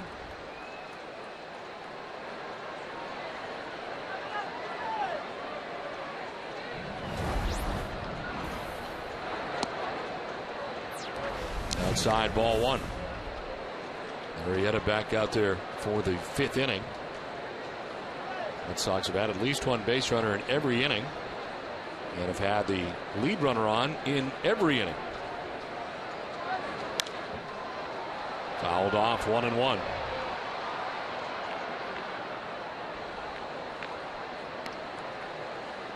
It's time now for the answer to tonight's AT&T trivia question. Which active player with a minimum of 50 at-bats is the highest average against the Orioles? And the answer is Adrian Gonzalez. 392 career average and 51 career at-bats against the O's entering today. That's 9 points better than Mark DeRosa, his 2nd highest average. To center field. Jones started in, now backpedals and makes the catch for the first out of the bottom of the 5th.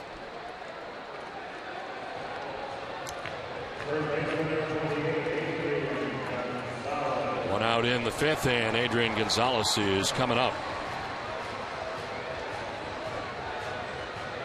Adrian singled in the 1st, grounded out in the 2nd inning. Well, despite the high average for Adrian Gonzalez, he's never homered against Baltimore, but he does have 11 RBIs in 14 games.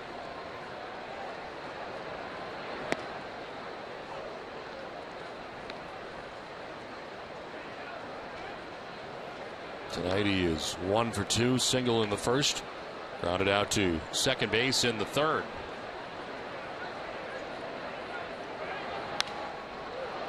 Schultz at foul off to the left, off the facade, and back down again.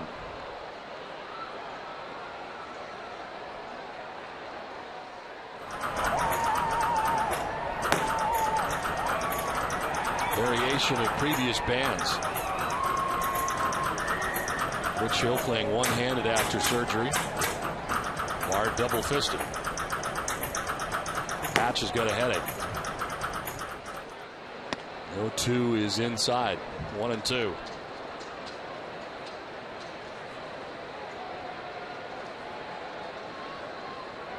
Now 4 or 5 years ago, there would be about 6 guys doing that. Now you're down to 2 or 1.5. Yeah, they had a whole orchestra down there before. This is to deep center field. Back goes Jones, looking up, and it is gone. Home run for Adrian Gonzalez. First home run in his career against the Baltimore Orioles puts the Red Sox on top 5-3.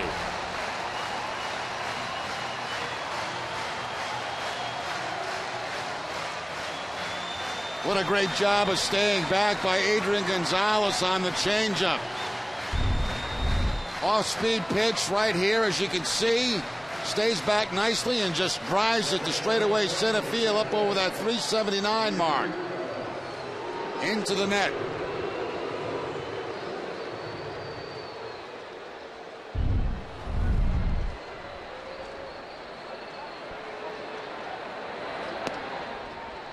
Hess and Hess Express are proud sponsors of the Red Sox and the Red Sox on Nesson. During the 2011 Red Sox season, Hess and Hess Express will donate $500 to the Pediatric Trauma Program at Children's Hospital Boston. For every Red Sox home run, Hess and Hess Express committed to helping the cause. 8th home run here at home for Adrian Gonzalez at Fenway Park, and his 17th of the season overall. 90th pitch for Arrieta. Breaking ball, grounded foul.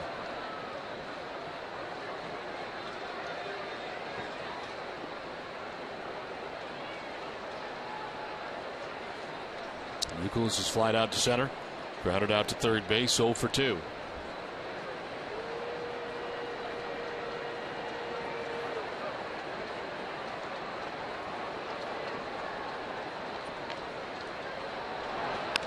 This is line down the left field line. A fair ball headed towards the corner. Reimold over the plate. Youkilis headed to second, and he'll get there. A double.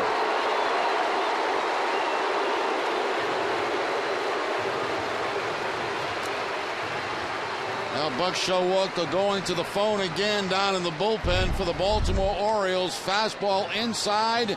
Youkilis cleans it out. A line shot right down that left field line for the 2-base hit.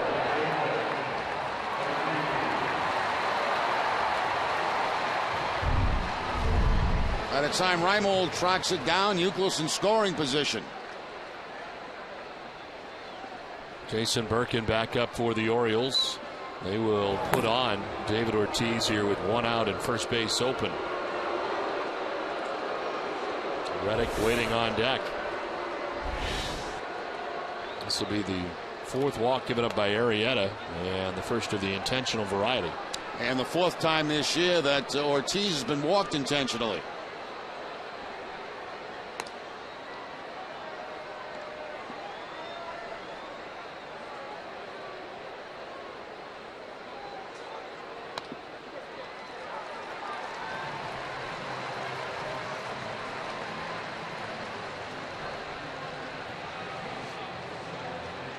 Boston Red Sox baseball on Nesson is brought to you by Eastern Bank, awarded highest customer satisfaction in retail banking in the New England region 2 years in a row by J.D. Power and Associates. Find out more of what we're made of at easternbank.com.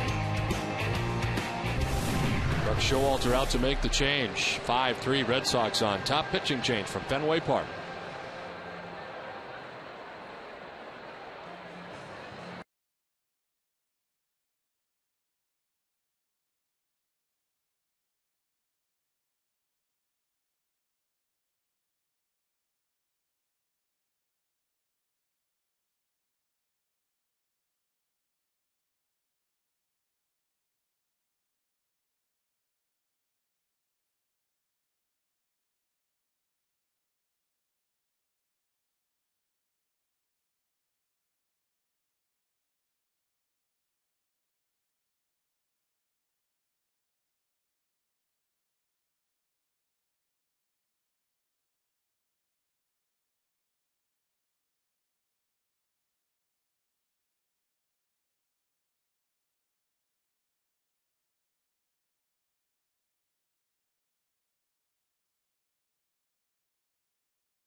Safeco Insurance tomorrow in the second game of the 4-game series. Josh Beckett gets the ball for Boston. Beckett is coming off a win in his last start. He picked up a season-high 11 strikeouts in his home state of Texas against the Astros. First time in his career he struck out 10 or more in a game and did not walk a batter. Overall, he's won 3 of his last 4 starts and is undefeated in 6 starts at Fenway Park this season. NESN's live coverage gets underway at 5:30 with Friday Night Fenway. 1 out here in the bottom of the 5th inning. Red Sox on top 5-3. This call to the bullpen is brought to you by New England Ford Dealers. Jason Birkin had been up an inning ago, back up this inning, and now into the game. His 24th appearance. 1 and 2 with a 5.67 earned run average. 27 Ks in 27 innings. And opponent's hitting at .297 against Birkin. Last worked on Tuesday at Texas. Josh Reddick 0 for 2. Bats with runners at first and second and 1 out.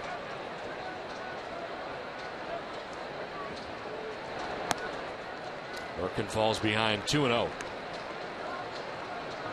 Birkin enjoyed interleague play, went 12 2/3 innings against National League teams without allowing an earned run.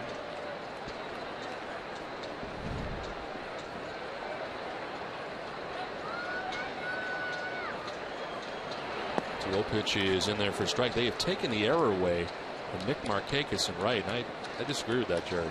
I do too, because the runner had stopped. He stopped. He stopped. At second, he got right after second, then stopped, and then after the bobble, he took third.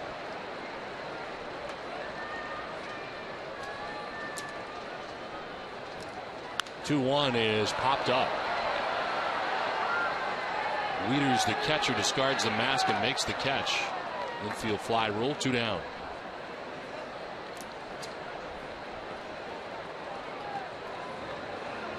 Immediately following the game, stay with us for WB Mason's Extra Innings Live at TC Jim and Heidi. Got a breakdown of Andrew Miller's outing, including his take on tonight's performance. Plus, we'll have the manager's perspective in the From the Press Room segment. It's all coming up right after the game on WB Mason Extra Innings Live.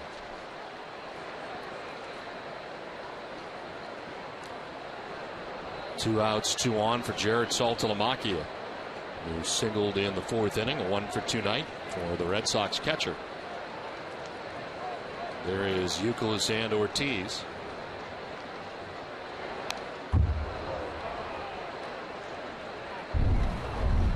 Here's the play we were talking about in right. You watch the runner stop at second base briefly as he got around second. Markakis with a bobble.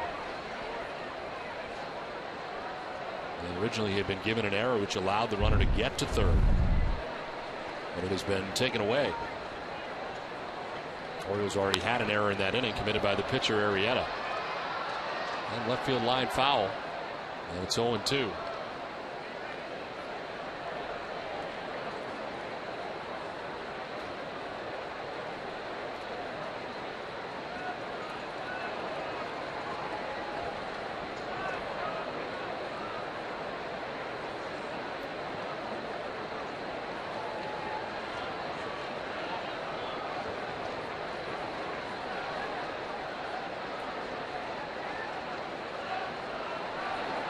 Swing and a miss. Saltalamacchia strikes out. It's away briefly from Wieters, who fires to first for the out. As Birkin comes in and retires both Red Sox he faces. Red Sox lead 5-3.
NESN is brought to you by Southwest Airlines.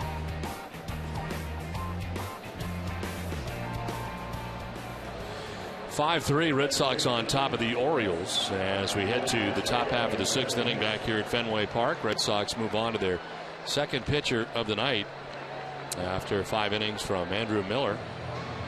It is Alfredo Aceves. Comes into the game. His 23rd appearance, 3-1 with a 3.74 earned run average. 53 innings. He has 29 Ks and opponents hitting at .235 against Alfredo Aceves. Well, Andrew Miller, 5 innings tonight, giving up 6 hits and 3 runs. Walks 4, doesn't strike anybody out, and has a chance for another win. If the bullpen can help him out, he went the minimum, make himself eligible through 97 pitches through 5 innings.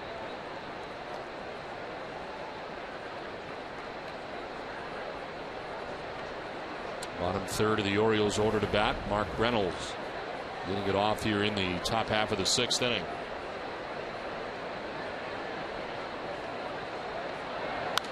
This one fouled off. Reynolds has popped out to second base, single to right, and he's 1 for 2.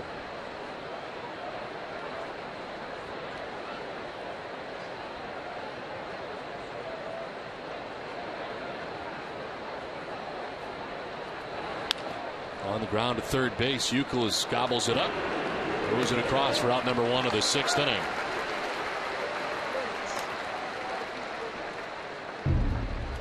Pitching line is brought to you by Ace Ticket. A look at the line for Andrew Miller.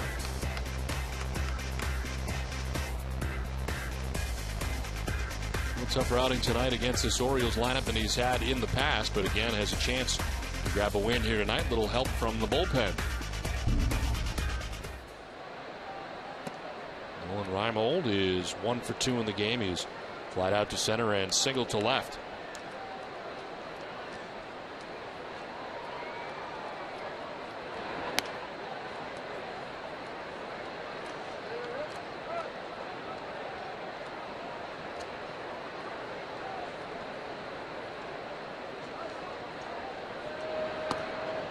That's in there for a strike. 2-1.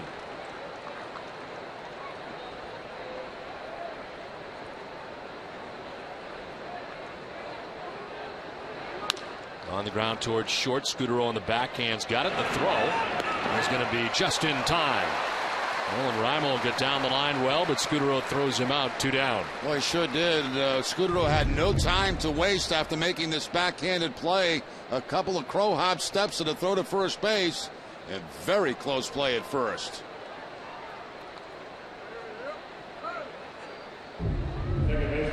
So far, those close plays have gone in the Red Sox direction tonight. 2 down in the 6th inning for Robert Andino, who lifts one in the air to left field.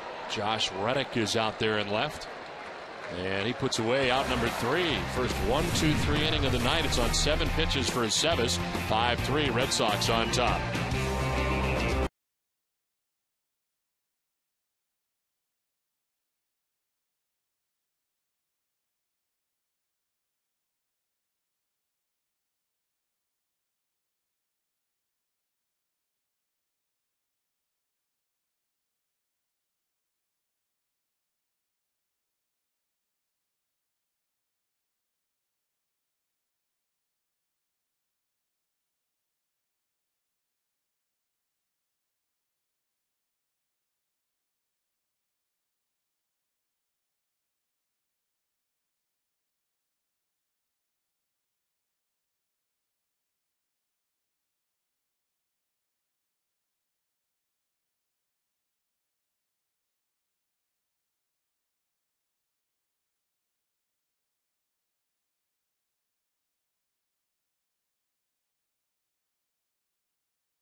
The hot sauce with the iconic wooden cap. Last night, Jonathan Papelbon earned his 14th consecutive save and 19th of the season in the series finale against the Blue Jays, chopping up 3 more strikeouts to add his season total.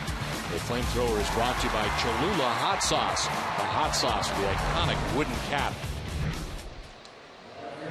Let's see if Papelbon is needed for tonight's game after back-to-back games with saves. And Red Sox on top right now by 2 as they go to work in the bottom of the 6th inning.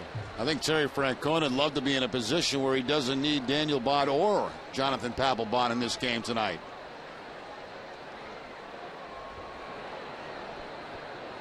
J.D. Drew is 0 for 2 in the game. He is flied out deeply to right field of the warning track and grounded out to first base. Jason Birkin back on the mound again. Got the final 2 outs of the 5th inning. Swing and a miss, and it's 0-2. Jake Arrieta started this game tonight for the Orioles. He is on the hook. At 4 1/3 innings, giving up 6 hits, 5 runs, 4 walks. 1 was intentional, and he struck out a batter. Came in with a 9-5 record, trying to get his 10th win. This one almost gets JD 1-2.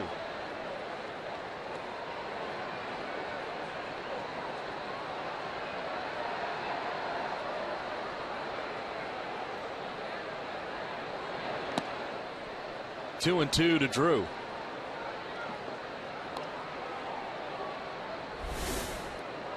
Marco Scudero waiting on deck. Then we'll see Jacoby Ellsbury here in the bottom of the 6th inning.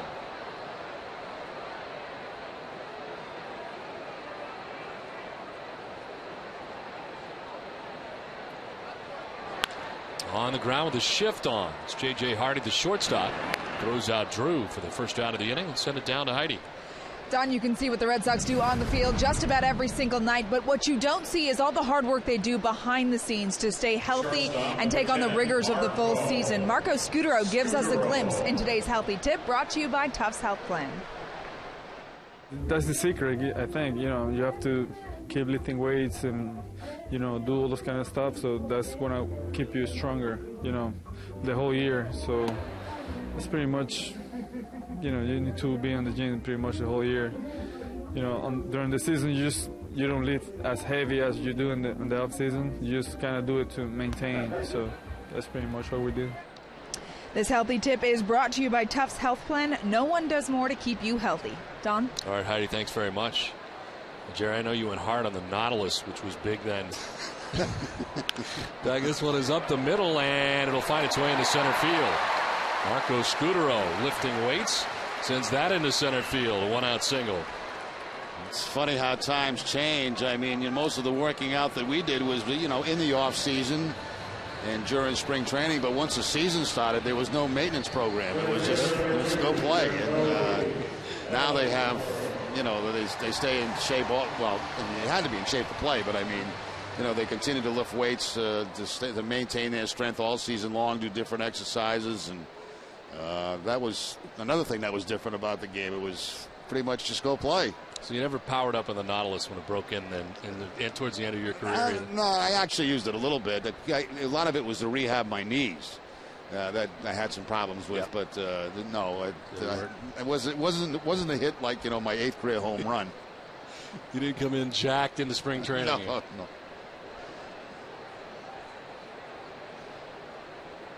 1 out, Scudero at first base, and Jacoby Ellsbury.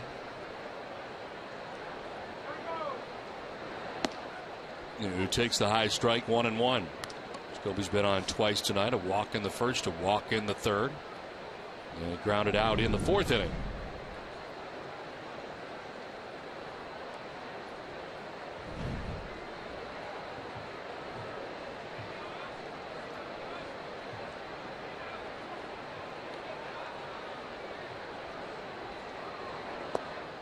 There's ball 2, 2-1. Birkin gives up a 1-out single to Marco Scudero, first batter that has reached against Jason Birkin. Derek Lee holding on Scudero at first base. Very short lead at the moment, a step off.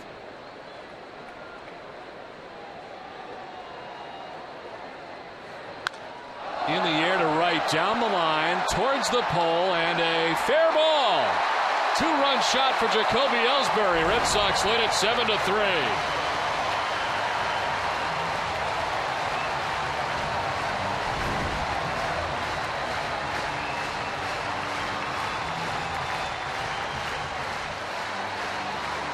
Jacoby Ellsbury now is 7 for 9 in his career against Birkin. He gets a slider down, and he absolutely crushes this ball. The only question, was it going to be fair? Was it going to be foul? It stays fair. A long home run by Jacoby Ellsbury.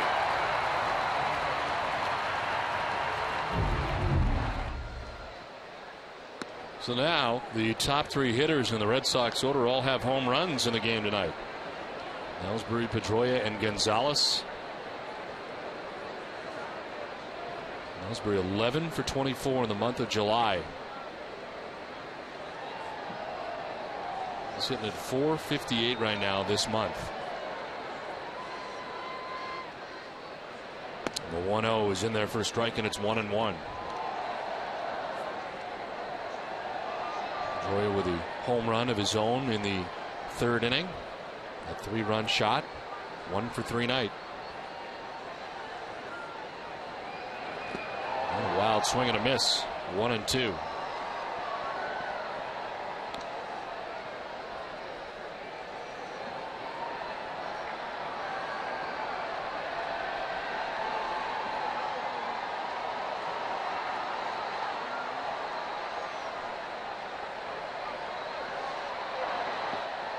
In the dirt, 2-2.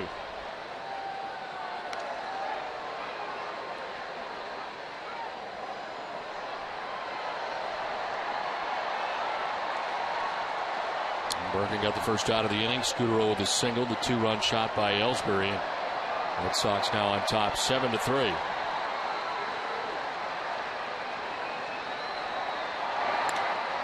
In the air to right center field. Nick Markakis makes the catch, and there's 2 outs in the inning. Arbor Coat exterior stain by Benjamin Moore, a revolutionary waterborne stain that outperforms the best oil-based stains on the market. Find Arbor Coat at your local Benjamin Moore retailer. 2 down here in the 6th inning. Adrian Gonzalez has 2 hits in 3 at-bats, a single and a home run.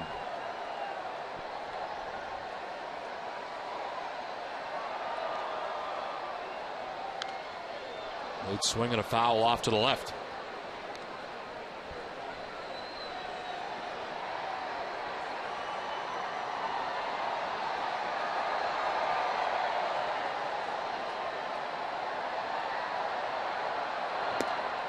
There's strike 2, 0-2.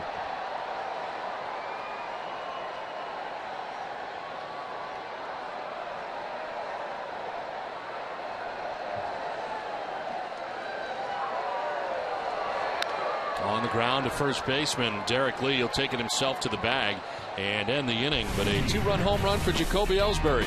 Red Sox have a 7-3 lead.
shot for Jacoby Ellsbury. Third home run of the night for Boston, as Ellsbury, Pedroia, and Gonzalez all with home runs. Alfredo Aceves back on the mound and delivers strike one to J.J. Hardy. Hardy is 1 for 2. Sack fly in the game tonight. Pops it up. Out goes Adrian Gonzalez into foul ground. Makes the catch for the first out of the 7th inning.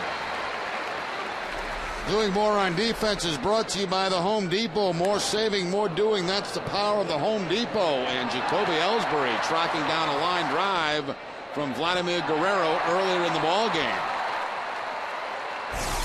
Doing with the bat and the glove. One out in the 7th inning.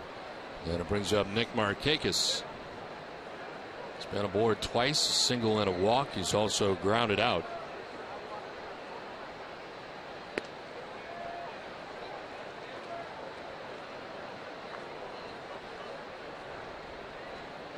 Red Sox have 7 runs, 8 hits, an error. Baltimore 3 runs, 6 hits, and an error. Markakis to center field. Ellsbury got twisted up, now gets back in plenty of time. Makes the catch, 2 down. Started one way, went the other. Makes the grab on Markakis. Now Aceves is certainly coming in here throwing strikes. 5 quick outs for Aceves in this ball game. Dunkin' Donuts is in its 13th year of hosting local youth groups and charitable organizations in the Dunkin' Dugout. Special seating section at Fenway Park. Thousands of children have had the chance to catch a Boston Red Sox home game thanks to Dunkin' Donuts. A good-sized group out there tonight for game 1 of this 4-game series with the Orioles. Amazing that we are this far into the season and have only played the Orioles 4 times. Lots of baseball left between the Red Sox and Orioles in the regular season. Now we'll catch up to them on the next road trip. Series in Baltimore following the Tampa Bay trip. Pedro Viola is warming in the pen for the Orioles.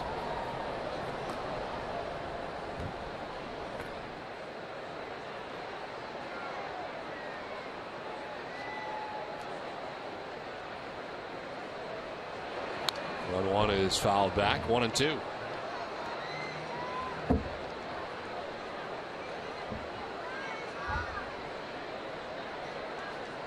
Adam Jones with a single and an RBI in the first.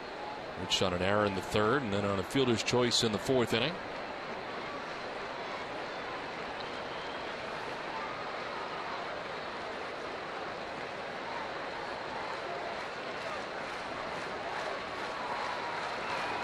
Jones will chop it to short. Scudero's got it.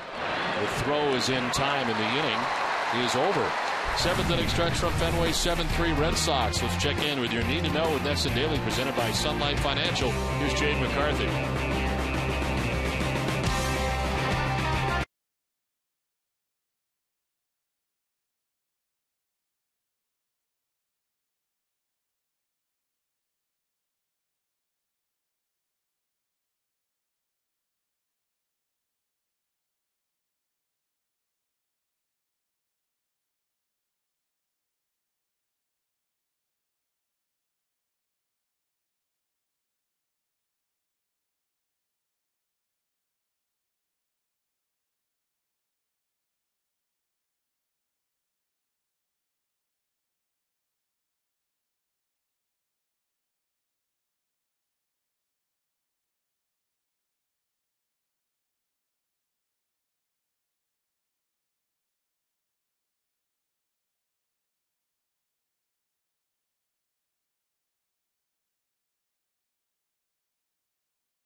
card by Eastern Bank, the #1 SBA lender in Massachusetts in 2009 and 2010.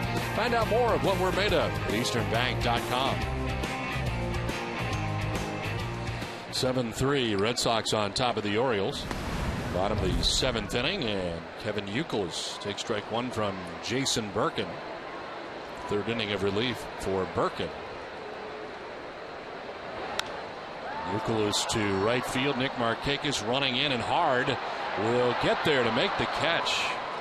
He ran a long way to make that grab. 1 down.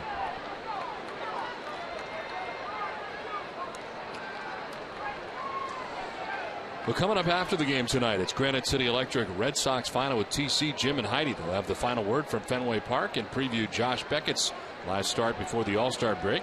Plus the highlights from Yankee Stadium. Derek Jeter continues his quest for 3,000. It's coming up right after the game, and it's only on NESN.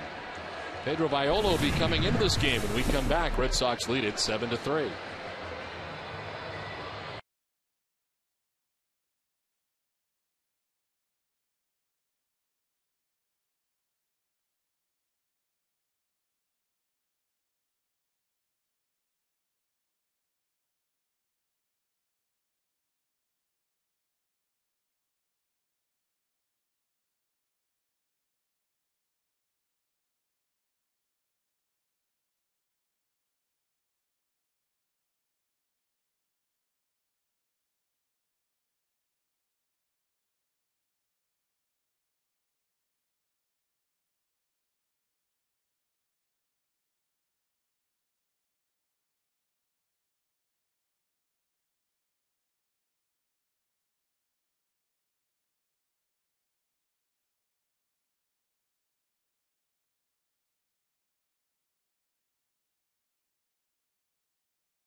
Red Sox are trailing 2-0 when Dustin Pedroia came to the plate in the 3rd inning and a 3-run home run. His 9th home run of the year.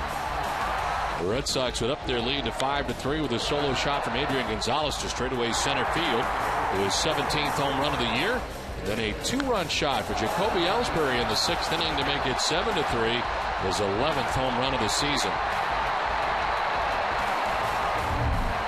1 out in the bottom of the 7th inning. Pedro Viola into his 4th game. His 2nd stint up with the Orioles, just called back up again on the 30th of June. 2.45 earned run average. David Ortiz standing in and taking ball 1. Viola had appeared in 2 games for the Orioles at the end of last September. Now 2 earned runs in an inning and a 1/3. This time when he was called up all the way from Double-A Bowie, surpassing Triple-A to get back to the Major League roster. 1-0 fouled off, and it's a ball and a strike to David Ortiz.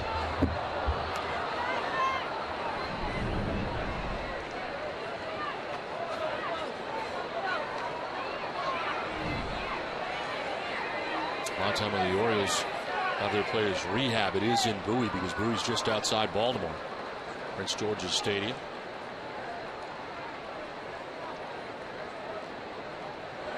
1-1 is fouled off, and it's 1-2.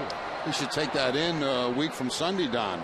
I have many times. In fact, I did the first game ever Prince George's Stadium. Is that right? Double-A, yep. They played one season while the stadium was getting ready at Old Memorial Stadium, which was really, man, you think of that big place for Double-A baseball. Yeah. It was, not a lot of folks were going to the games.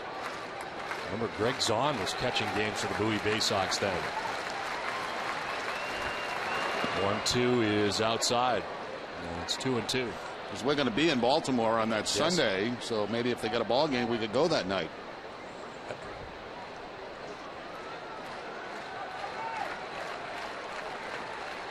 Or you can just go to the hotel and stay in your room.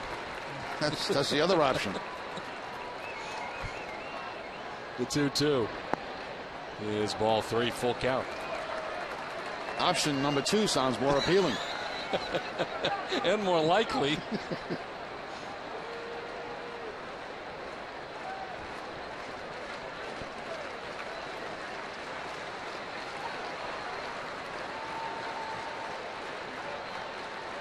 Three-two to Big Papi. It is jolted to center field. Back goes Jones. Looking up, it is gone. Straight away center field. Big Papi. It's the Red Sox 4th home run of the night. Red Sox lead at 8-3.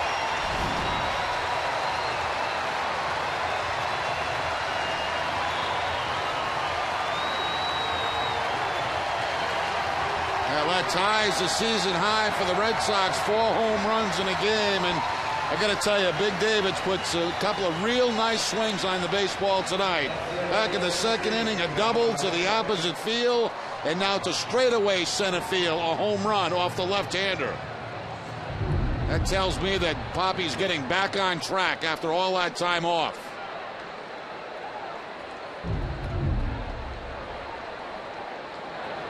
Josh Reddick takes a pitch inside. Beautiful swing by Ortiz. The weight shift, head on the baseball, straightaway center field. That is his 32nd home run against the Orioles.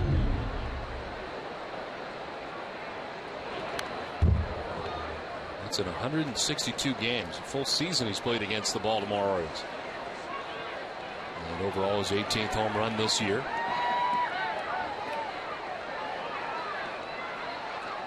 So Buck Showalter brings in the lefty Pedro Viola to face David Ortiz, and he takes him out of the yard. Lefties have not been a problem for David Ortiz this season. There's a swing and a miss, 1-2. The live fastball shown there by Viola at 94. As Big Papi celebrates running around the bases.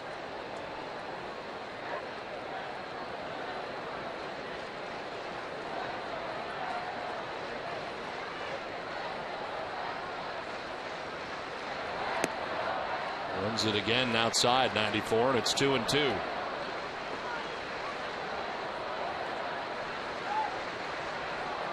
Reddick go for 3 in the game, reached on an error in the 4th inning and scored a run.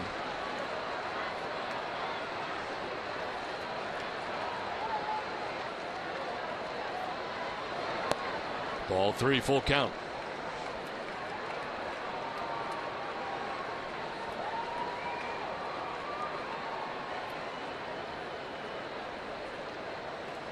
Jared Saltalamacchia on deck, 1 out, bottom of the 7th inning.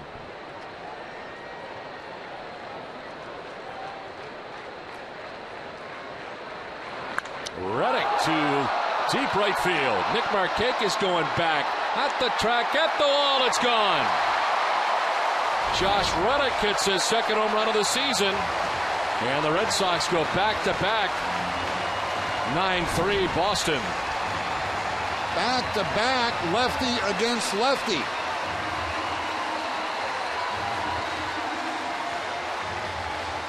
First David Ortiz, now Josh Reddick. 5 career home runs for Josh Reddick. 4 of those have come against the Baltimore Orioles. Fastball down and in, and Markakis runs out of room.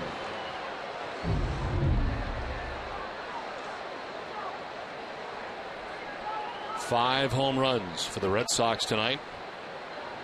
New season high for the Red Sox as Saltalamacchia off balance with that cut. 2nd home run for Reddick, and the 3rd time this season the Red Sox have gone back to back.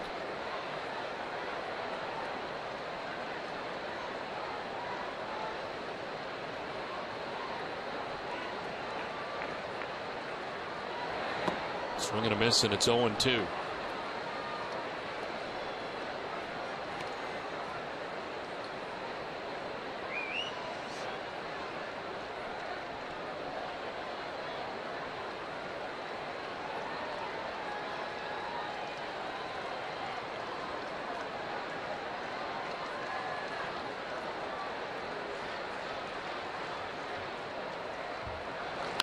In the air to left. High, deep, back to back to back.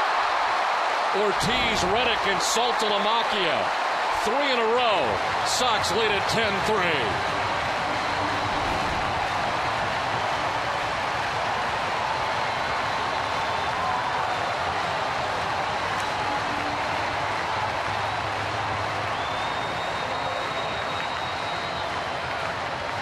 Out, Saltalamacchia switching around to the right side of the plate. How many times do you see it? Back to back to back. Not very often.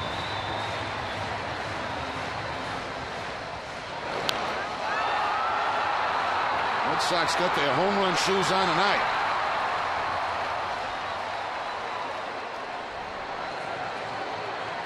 Six home runs in the game. As Rick Adair, the pitching coach out there very briefly, talked to Viola, who gives up 3 straight home runs.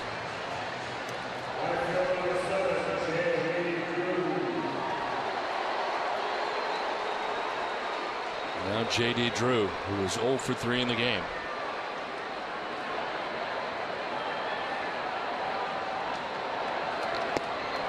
And it's strike 1.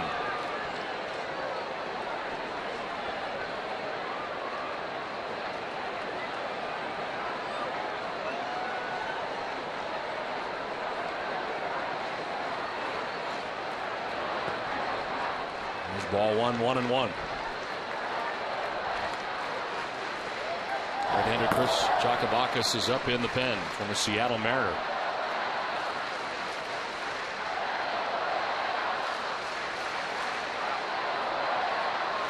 A 1-1.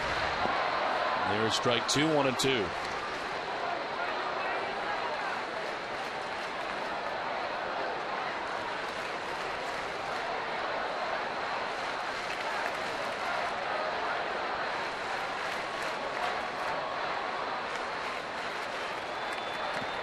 There's ball 2, 2-2. If you're thinking back to back to back to back, Red Sox have done that. And Drew was part of it. It was 2007 against the Yankees. Ramirez, then Drew, Lowell, and Varitek. The 4 home runs in a row on a Sunday night here at Fenway Park.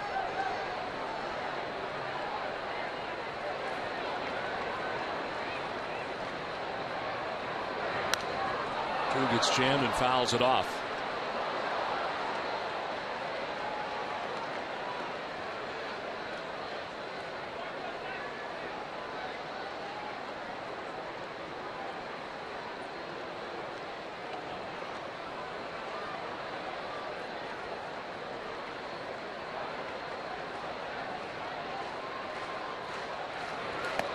Down and in, full count.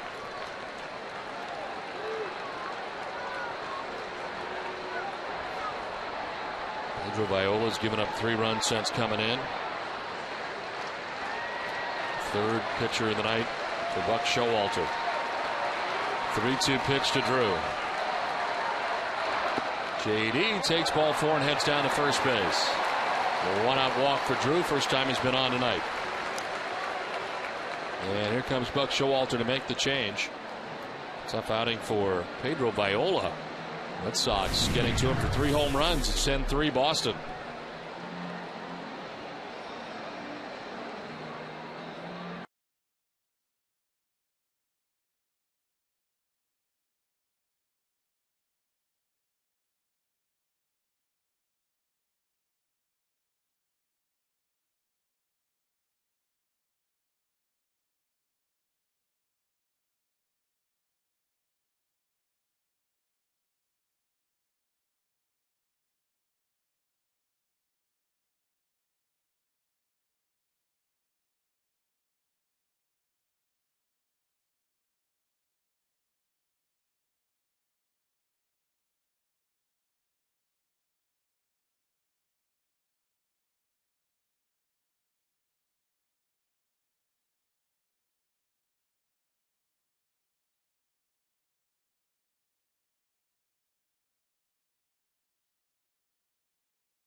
how you covered, it's how you treated.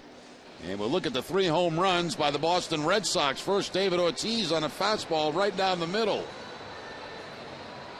Josh Reddick on a fastball inside, and Saltalamacchia on a fastball inside. Back to back to back for the Red Sox. It's 10-3 now. Red Sox on top with this power attack tonight, and the pitcher on for the Orioles, their 4th of the night, Chris Jakabaskis, into the game. His 12th appearance, 2-2, 6.75 earned run average. Last pitched on Monday. Gave up 6 runs on 7 hits in 2 innings in his last outing, and opponent's hitting at .325 overall against him. Marco Scutaro will swing at the first pitch. It's a fly ball out to Adam Jones in center field. There's the second out of the inning. Drew back to the bag at first, 2 down. I want to remind you to get one of the best sports sections in the country delivered to your home every day. Sign up now for convenient Boston Globe home delivery at bostonglobe.com/sports. 2 outs in the bottom of the 7th inning. Here's Jacoby Ellsbury. He was walked twice, grounded out, and last time up hit a 2-run home run.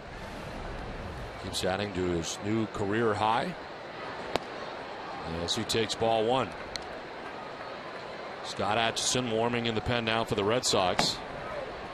Saw Andrew Miller for 5 innings, giving up 3 runs. He's a pitcher of record. He's got a real good shot at going 3-0. And 2 perfect innings from Alfredo Aceves, looking very sharp tonight.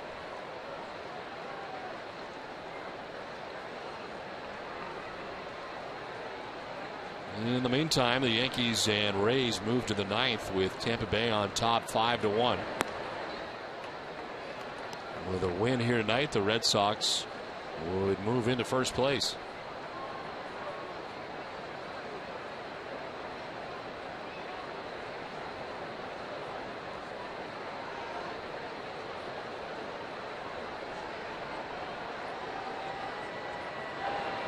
Ellsbury hits a rocket to short, and Hardy makes the catch and ends the inning. The Red Sox with 3 home runs in the inning lead it 10-3.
Game Day Live presented by Uno's with TC, Jim, and Heidi at 6:30. Josh Beckett takes them out on his final start before the All-Star break. Take a look back at an amazing first half for the Red Sox ace. Plus, the Boston Globe's Michael Vega will have the latest news and notes from the Red Sox clubhouse. Our live coverage begins tomorrow at 5:30 with Friday Night Fenway, only on NESN. Did you see the shirt that Jim had on in the pregame show tonight? Yes. That was sharp. That was something else. Now, you and I couldn't get away with something like that. Jim looked great. Scott Atchison is into the game here to start the 8th. So is Yumiko Navarro, who's now at shortstop. And Atchison making his 8th appearance of the year. No record. 4.73 earned run average. 2 perfect innings tonight for Alfredo Aceves. Through 15 pitches to dispose of 6 Orioles. Guerrero on the end of the bat. It's a fair ball. Right down that first base line. As Drew goes to grab it, the throw to second base going to be close, and it hits Guerrero in the back. He will not continue on. But it's a double for Vlad Guerrero to begin the 8th inning. That ball lays the bat of Vlad Guerrero. You just don't know where it's going to go. Pull it up the middle, opposite field. This time right down the first base line on the cut fastball. Right toward the end of the bat. No fan interference down in the corner, and Guerrero goes to second base as the throw from J.D. Drew will hit Guerrero on the way into second.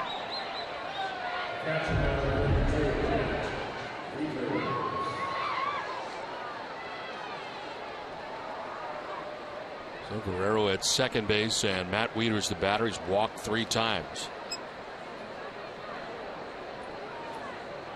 Well, that was against Andrew Miller as he takes ball 1 this time away.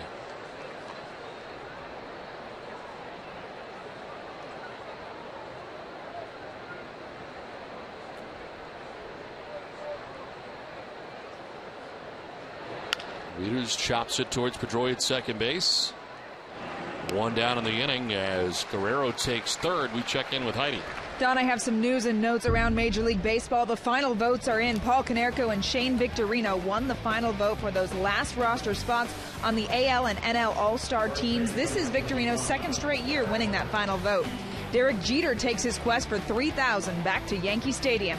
After tonight, Jeter has 3 more games in New York before the All-Star break to try and collect the 2 hits he needs to get to that mark. He went 1 for 4 so far there tonight. And with 3 more ejections in the Tigers-Angels game on Tuesday, the rash of ejections continues in July. In just the first 5 games of the month, there were 15 ejections. Manager Jim Leyland said the tension between the teams and umpires is palpable. He says Major League Baseball needs to step in and do something about it. Don? All right, thank you very much. Jerry, you think they're more aggressive now? Do you see any change now than maybe a few years ago? It seems to be, Don. It seems like they're taking less grief, than they have in the past. We saw it here with the Papelbon incident a while back, where the umpire was a Rapuano, I believe. Yes. Kind of made his way out toward the mound, and kind of got things fired up a little bit more than they normally would. It just seems to me like they are being a little bit more aggressive. We haven't seen a lot of ejections from our standpoint, we're not in the games that we've done, but it certainly has been rampant around baseball. Jim Leyland ejected twice in this last week, and frustrated by the situation. 1-2 is by the mound on the ground to Pedroia. Run will score as there's out number 2. In from third comes Guerrero, and it's 10-4 now. Red Sox on top. Derek Lee picks up his 25th RBI of the year. Red Sox have had 4 ejections this season. Terry Francona twice, and then Veritek and Papelbon in that same sequence here at Fenway Park. There must be something to it, because Leyland has been managing for a long time, and he's gone through a lot of umpires in his career. So if he says there's something different, then there's something different. There's got to be something different. Because he hasn't learned a new language. I mean, he's speaking the same words. Saying the same stuff. And Mark Reynolds singled in the 4th. He was 1 for 3. It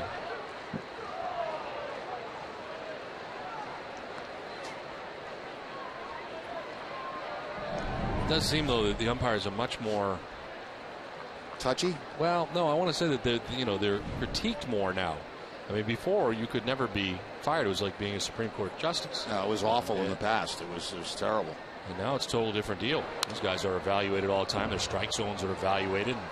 Different guys are chosen based on how good they are.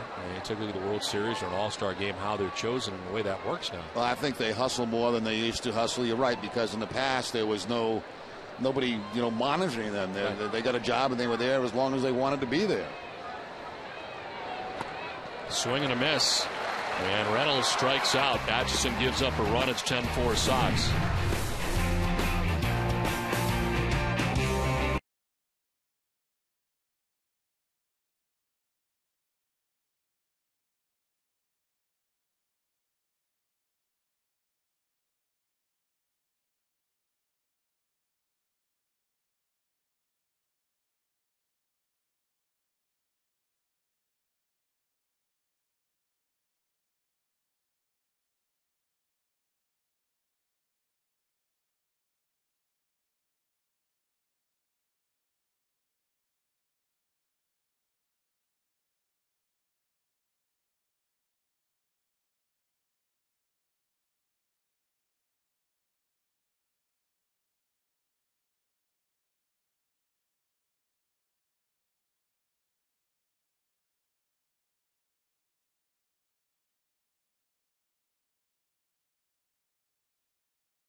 Callahan on WEEI Sports Radio Network and right here on NESN.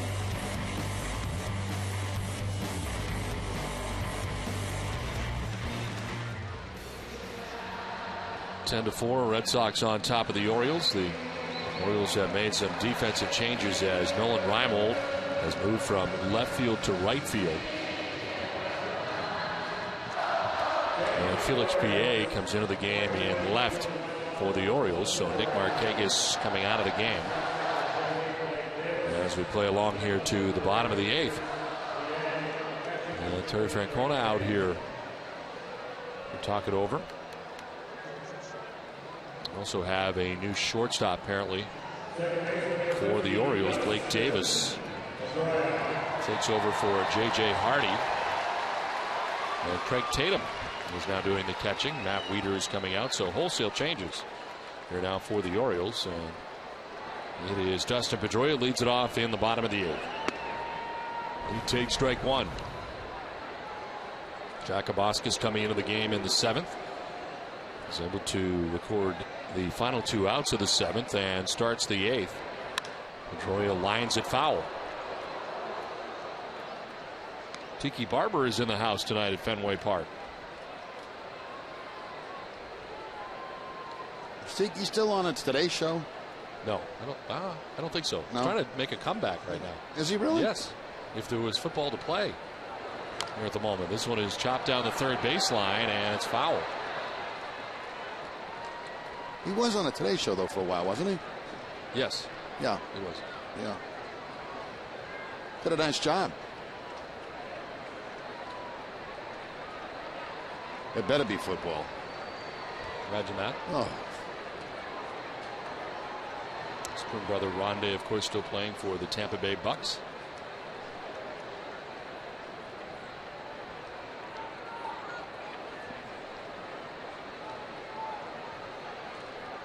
Pedroia with a home run back in the 3rd inning, a 1-for-4 night. This is to right field and in for a base hit. Leadoff single for Dustin Pedroia to open up the bottom of the 8th. Second hit of the night. Yeah, plenty of offense tonight for the Red Sox. 12 hits now in the ball game to go along with those 10 runs. Sutton taking over at first base for Dustin Pedroia.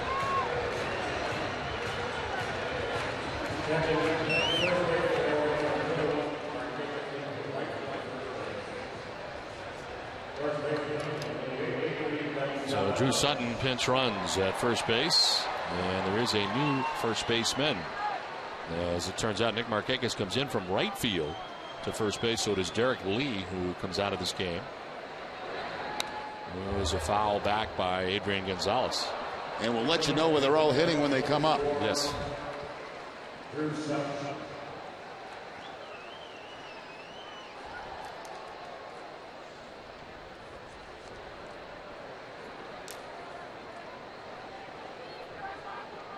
One pitch. Gonzalez takes it inside, 1-1.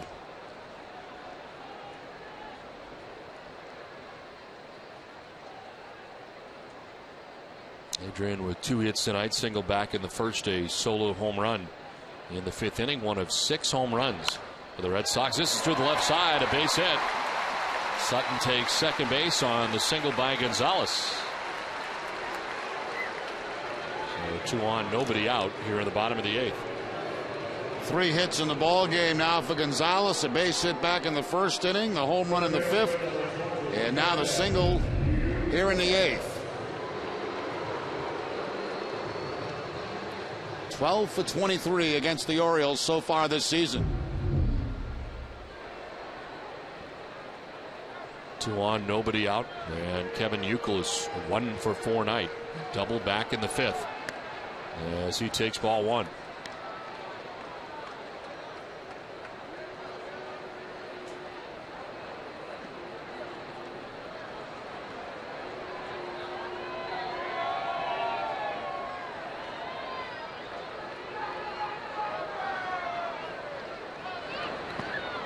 To hold up, but went around, according to Mike Estabrook.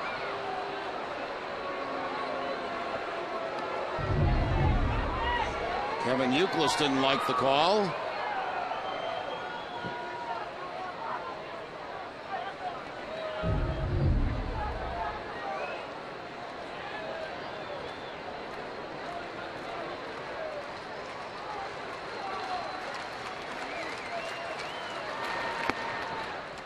Ball 2, 2-1.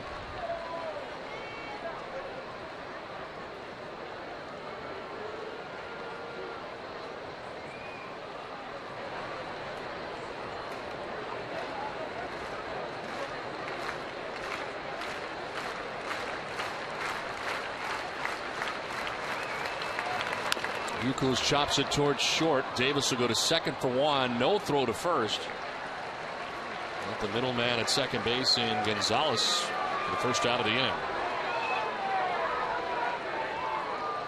For every Red Sox game that goes into extra innings or the Red Sox get a save, CVS Pharmacy will donate $500 to Children's Hospital Boston. CVS Pharmacy is the official pharmacy of the Boston Red Sox.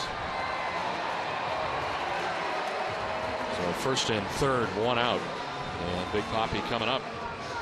David has doubled. Lined out, was intentionally walked, and last time up with a solo home run to center field.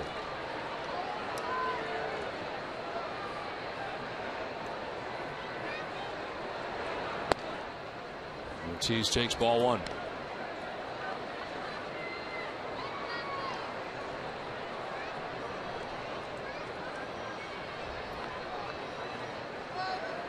Sutton at third, Youkilis at first. Here's a 1-0. On the ground down the first baseline, foul.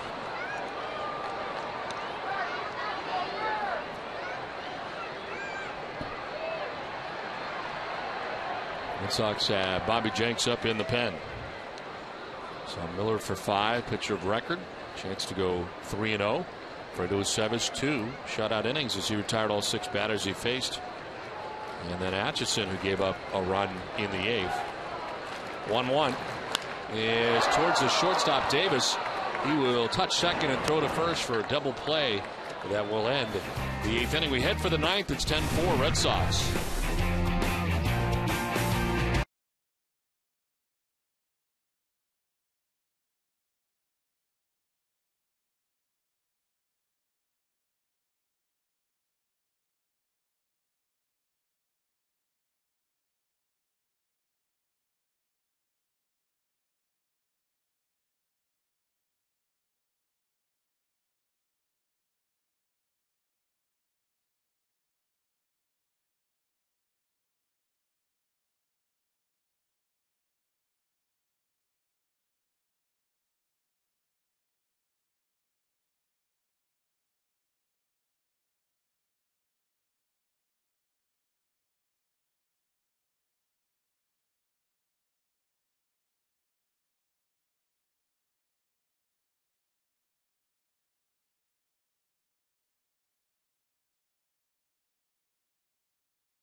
Southwest Airlines, Dunkin' Donuts, Kia, and by Grey Goose. It's 10-4. Red Sox on top of the Orioles as we head to the 9th inning.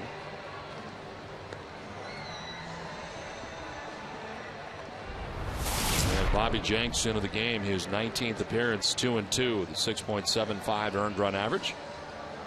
He has 17 Ks but 13 walks. Well, it's sitting at .333 against him.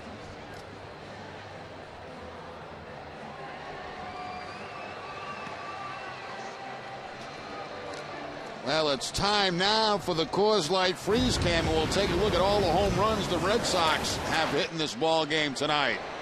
Dustin Pedroia starting it off with a home run. Adrian Gonzalez to straightaway center field. David Ortiz to center field. Jared Saltalamacchia pulling one to right field. Up in the monster seats. Coors Light Freeze Cam brought to you by Frost Brewed Coors Light, the world's most refreshing beer. Well, Drew Sutton has taken over at second base after he pinch ran for Dustin Pedroia.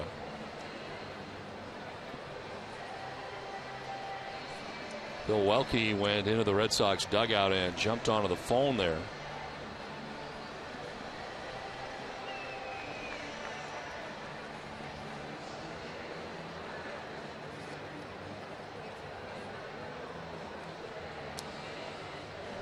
Well, don't forget, coming up immediately after the game, stay with us for WB Mason Extra Innings Live. It's all the post-game coverage you'll need right here on NESN. Nolan Reimold leading it off, 1 for 3 tonight. He singled in the 4th inning.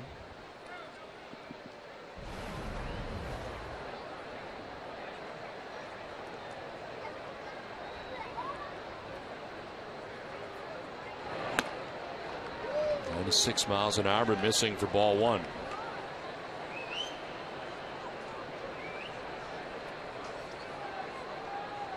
Bobby Jenks. He's gone 2 1/3 innings since coming off the DL. 2 of the 3 outings he's had since coming off the DL have been scoreless. Throwing hard, missing there at 97. It's 2-0. Takes over for Scott Atchison, who went an inning, giving up a hit and a run. Didn't walk anybody and struck out a batter. Here's a 2-0 to Reimold. There's a strike, 2-1.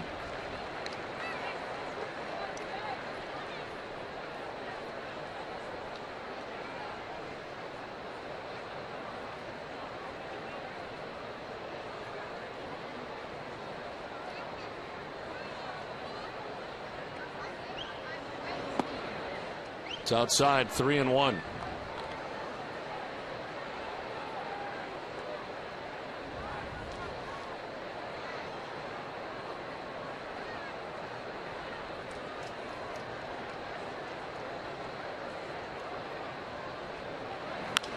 In the air to deep left field. Reddick going back onto the warning track at the wall, and he'll make the catch right in front of the scoreboard for the first out of the 9th inning.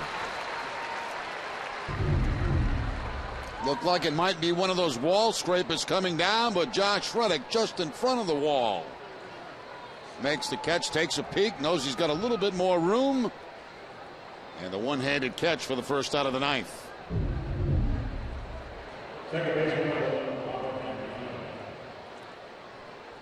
So 1 out in the 9th inning. Robert Andino, the batter, singled in the 2nd, had a sac bunt in the 4th, and then flied out to left in the 6th inning.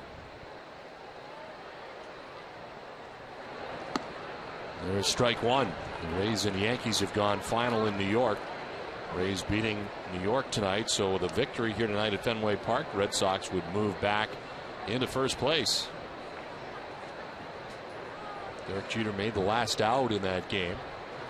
It was 1 for 5, so 2 hits shy now of 3,000. A 1 sent foul. Still amazing to me every time I think about that no Yankee, all those great Yankees never got to 3,000 hits. Incredible.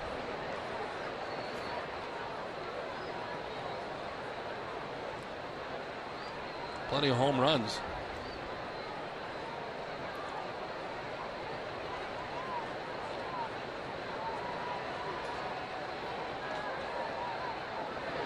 0-2 is outside off the plate, 1-2.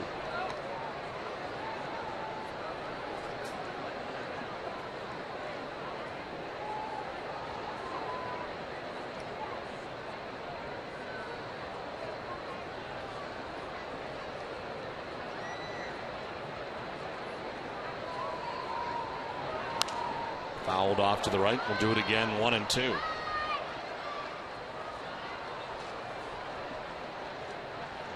Josh Beckett going here tomorrow, 7-3 with a 2.12 earned run average. Matched up against a left-hander in Zach Britton, who's 6-6. Good ERA, 3.47. 4-game series between the Red Sox and the Orioles.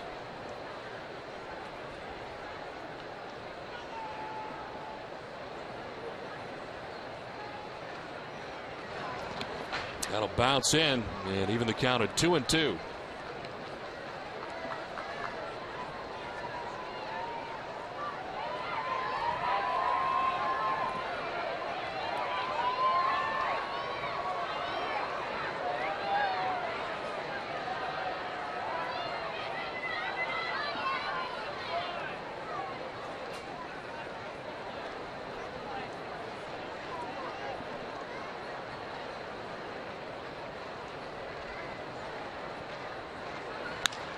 Andino to center field, and it's in for a base hit. One out single for Robert Andino. He's had himself a nice night from the 9 spot, 2 for 3 with a sacrifice involved back in the 4th inning, 2 singles.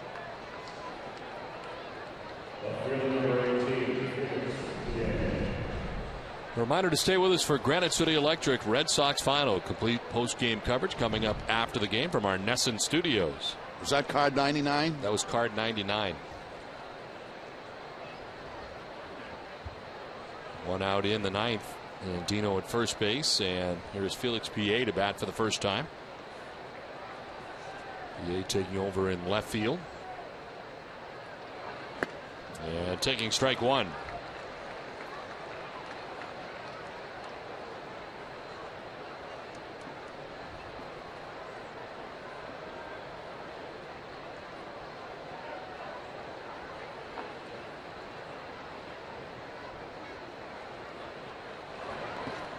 Bounce in. Yeah, it's a ball and a strike.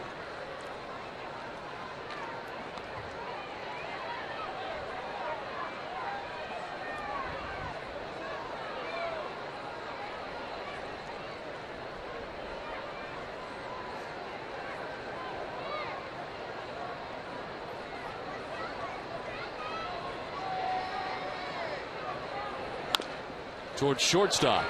Navarro flipped the second for one, on to first. It's not in time. Too much speed for Felix P.A.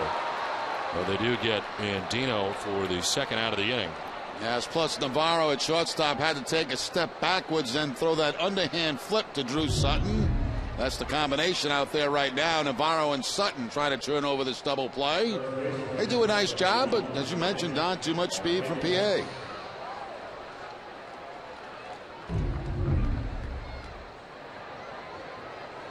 So 2 down for Nick Markakis. He's been on base twice tonight. A single in the first. He walked in the 4th inning.